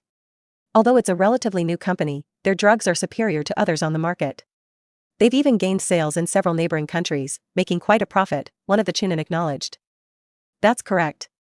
The caravan we're escorting is a delegation from the Purple Rose Company. They plan to open a branch store in Konoha, a decision approved by both the daimyo and Hokage-sama. That's impressive. It hasn't even been half a year since the company was founded, the other Chunin marveled. This is the skill of others. If the drug they developed was ordinary, they wouldn't get the consent of the daimyo or Hokage-sama. The neutral status of the Land of Ghost provided significant advantages in this endeavor. Had the company been associated with powerful countries like the Land of Earth or the Land of Wind, or even backed by the daimyo of the Land of Fire or the Hokage, they would likely have faced opposition. This situation was like the Land of Iron opening a ninja tool shop in Konoha. The Land of Iron's neutral stance in the Ninja World War and its esteemed reputation allowed Konoha to extend a warm welcome. Moreover, many ninja villages hosted weapon merchants from the Land of Iron who set up branches, offering high-quality weapons to ninja. The Purple Rose Company used a similar approach, leveraging its good reputation, neutral status, and exceptional drug research and development capabilities to gain approval for settlement. I've heard their monthly turnover of the company is staggering. It's probably a figure beyond the imagination of ordinary ninja like us, one of the Chunin commented. Well, then let's work diligently to complete this mission, the Jonin encouraged. But Captain, the pay for these missions isn't much, one of the Chunin complained.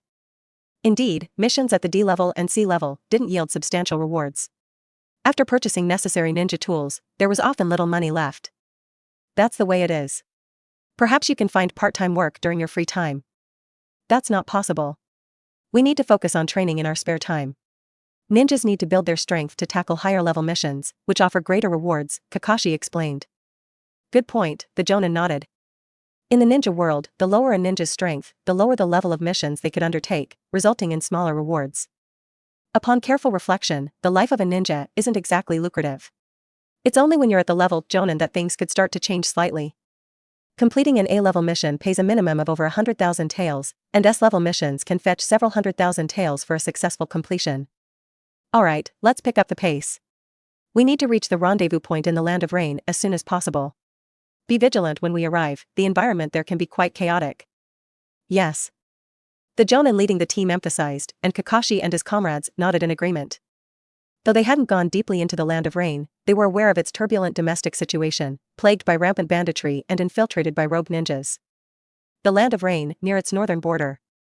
When the Konoha team arrived, it was already around 3 o'clock in the afternoon on the following day. At the entrance of a town in the Land of Rain, they encountered the caravan from the Purple Rose Company, hailing from the Land of Demons. The caravan consisted of 12 carriages loaded with precious medicines. After taking the task from the Iwagakure team, the Konoha Jonin in charge completed the necessary paperwork, and the Iwagakure Jonin departed with 3 of his teammates. Afterward, the Jonin leading the Konoha team turned his attention to the representative of the Purple Rose Company caravan. This young man, named Kato, was about 23 or 24 years old. He wore round black sunglasses, a sleek black suit, and held an umbrella. Kato was the president of Purple Rose Medical Company, a shrewd businessman with a powerful reputation. In less than half a year, he had risen from an unknown person to become a prominent global figure. The 4 Konoha members respected him, despite him being a non-ninja. As a newcomer in the business world, he had already garnered a 5 million ryo bounty in the underground black market, a significant sum for a regular person. With the increasing capital and influence of Purple Rose Company, it was expected that Kato's bounty would rise even higher, potentially exceeding tens of millions of taels. The sudden emergence of Purple Rose Company had severely impacted many small medical businesses, squeezing out their profits. Hence, Kato's head was now in high demand in the black market. Let's spend the night in this small town, Konoha team. I've already booked a hotel. How about departing early tomorrow morning? Kato suggested, pushing his black sunglasses up his nose and offering a calm smile after shaking hands with the leading Jonin. That sounds reasonable, especially since traveling at night isn't advisable. Furthermore, the carriages contained valuable medicines, so ensuring their safety was paramount. Observing Kato's 2 guards, clad in black windbreakers adorned with the Purple Rose logo on the back, the Konoha team understood they weren't ordinary protectors. These guards were part of the same faction, evident from their matching attire.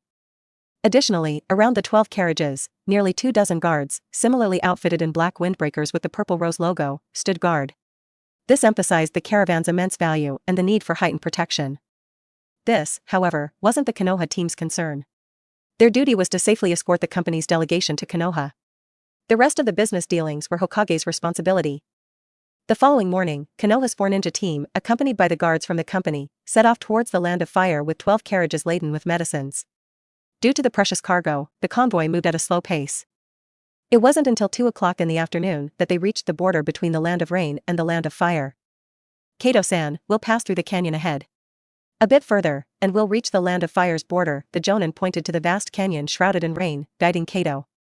Tell the rear teams to pick up the pace, Kato instructed a guard beside him. As you wish, the guard replied and relayed the order to the others. Once you cross into the land of fire, you needn't worry about bandits on the road. Our Konoha Border Defense Force is stationed there, the Jonin explained with a reassuring smile. Konoha ninja have always been renowned for their exceptional abilities. Our company has complete trust in that.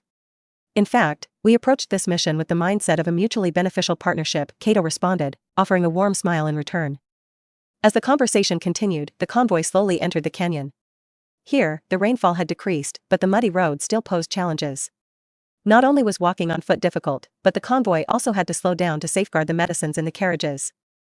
The Jonin and Kato didn't comment on this. The land of rain, plagued by years of chaos, couldn't even allocate excess funds for road construction, let alone ensure the safety of its people.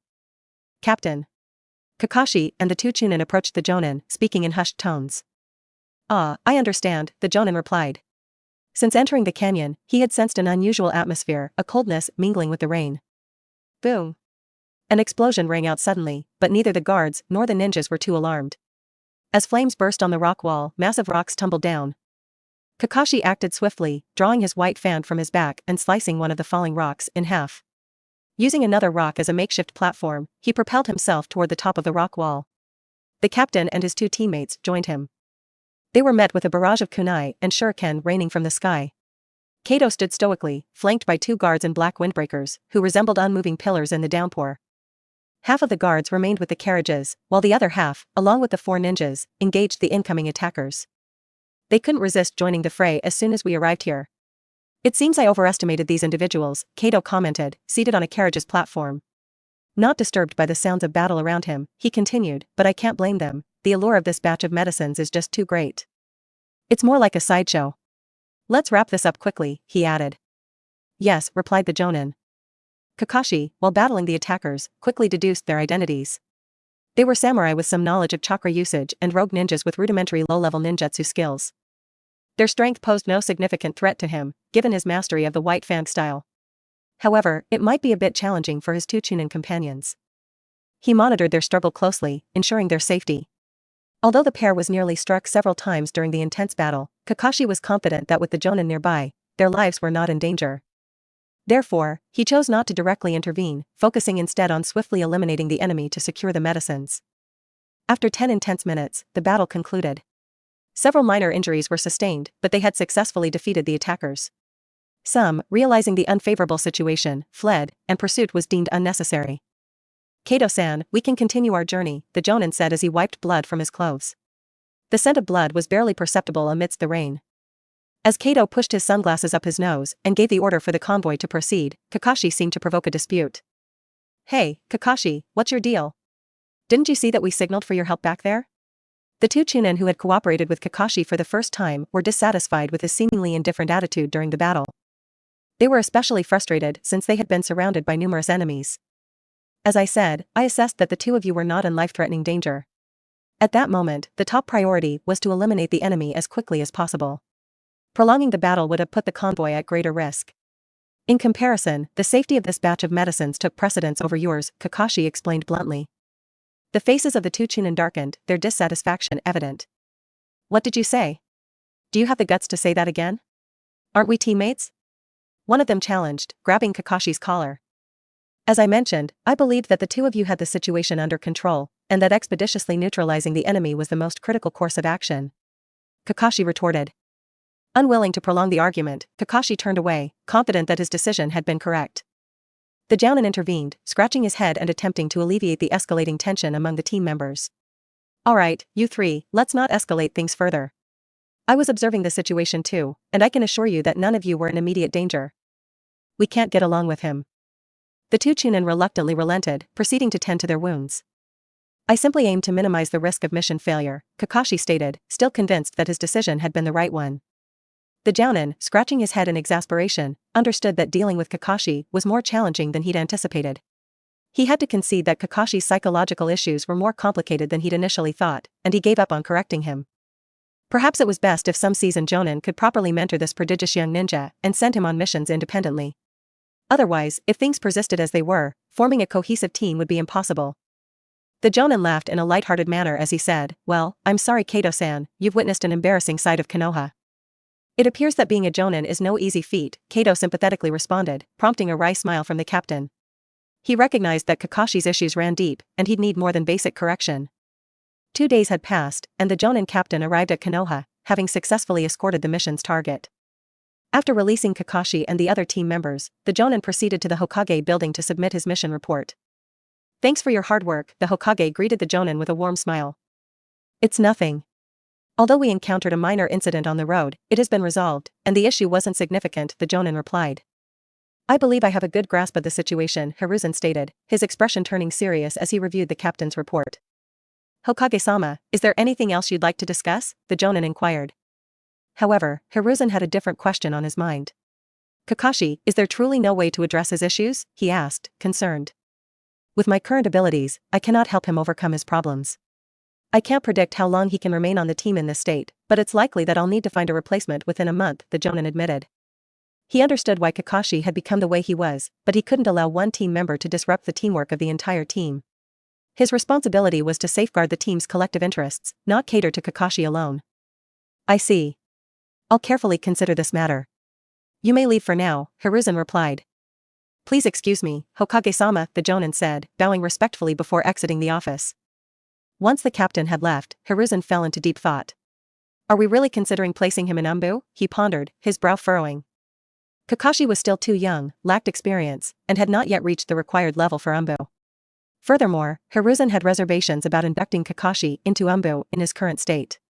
He grappled with a difficult question: which was more important, the mission or the teammates? The answer to such a question? Hiruzen sighed inwardly. It was a question he felt ashamed to answer. Telling Kakashi one answer would mean denying the other. How could he explain the death of Tsukumo? It was an incredibly conflicting question, and Hiruzen himself didn't possess a definitive answer. "Hokage-sama, Kato, the representative of the Purple Rose Company, wishes to meet with you," and Umbu reported as they entered the room. "I understand. Please, let him in," Hiruzen said, straightening his expression. Purple Rose Company had entered into a crucial business partnership with Konoha, collaborating with both Iwagakure and Tsunagakure, and establishing branch stores in these ninja villages. This had significantly alleviated the medicine shortages in those villages, yielding substantial results. Thus, this business alliance was of great importance to Konoha, and Hiruzen couldn't afford to be rude to their guest. In the evening, at the Konoha cemetery, Kakashi stood alone before the grave of his father, Tsukumo Hatake. He gazed blankly at the black and white photograph displayed there, where his father's eyes held a gentle smile, radiating love for the world. However, that loving gaze sent an unsettling shiver through Kakashi. He felt like a stray dog, impeccably dressed, but ultimately lost and homeless. "Father, please tell me, why?" Kakashi murmured, his eyes distant. He couldn't comprehend it. He didn't know what was right or how to proceed. His father had saved his comrades, but in return, he had been dishonored, slandered, and ultimately chosen to end his own life. Then, Kakashi had prioritized the mission over his comrades, but why did they still reject him? Kakashi grappled with this question, struggling to find an answer. He was baffled, a young ninja who had graduated from the academy at an astonishingly young age, yet this was the first time he had been so confused. The will of fire he had been taught emphasized that everyone in the village was like family. They were comrades, akin to a family, to be protected at all costs, even if it meant sacrificing one's life. Yet, his father had taken his own life due to his choice to save comrades, which had led to a mission failure. In other words, ninja should prioritize missions, comrades were merely tools for accomplishing those missions. When necessary, their lives could be discarded without hesitation. So, what was the point of the will of fire he had learned in the academy? Kakashi wondered, his thoughts spiraling into absurdity. As he grappled with these contradictory ideas, Kakashi's mind seemed to split in two. The concepts of comrades and mission relentlessly clashed in his thoughts, pushing him to the brink. Suddenly, Kakashi clutched his head, his face contorted in pain. The pain was excruciating, and it felt like his skull was about to burst. Which path was the correct one? Why had he chosen the mission, yet still faced rejection? If he was wrong, then his father's choice was right. But why had his father committed suicide? Should he prioritize companions or missions? What truly was the will of fire? Tormented by these conflicting thoughts, Kakashi finally succumbed. He knelt before his father's grave, his hands pressed to the ground, cold sweat beading on his face. Damn it. My head. Tell me, father. What's the right path? In the woods next to the cemetery, a figure leaned against a tree, with only half of his face exposed, while the other half of his face was shrouded in darkness. It was the face of a young male. Shiraishi. He was leaning against the tree, with his hands in his trouser pockets, quietly listening to Kakashi's vaguely painful moans. He stopped there for a while, then disappeared from behind the trees without leaving a trace.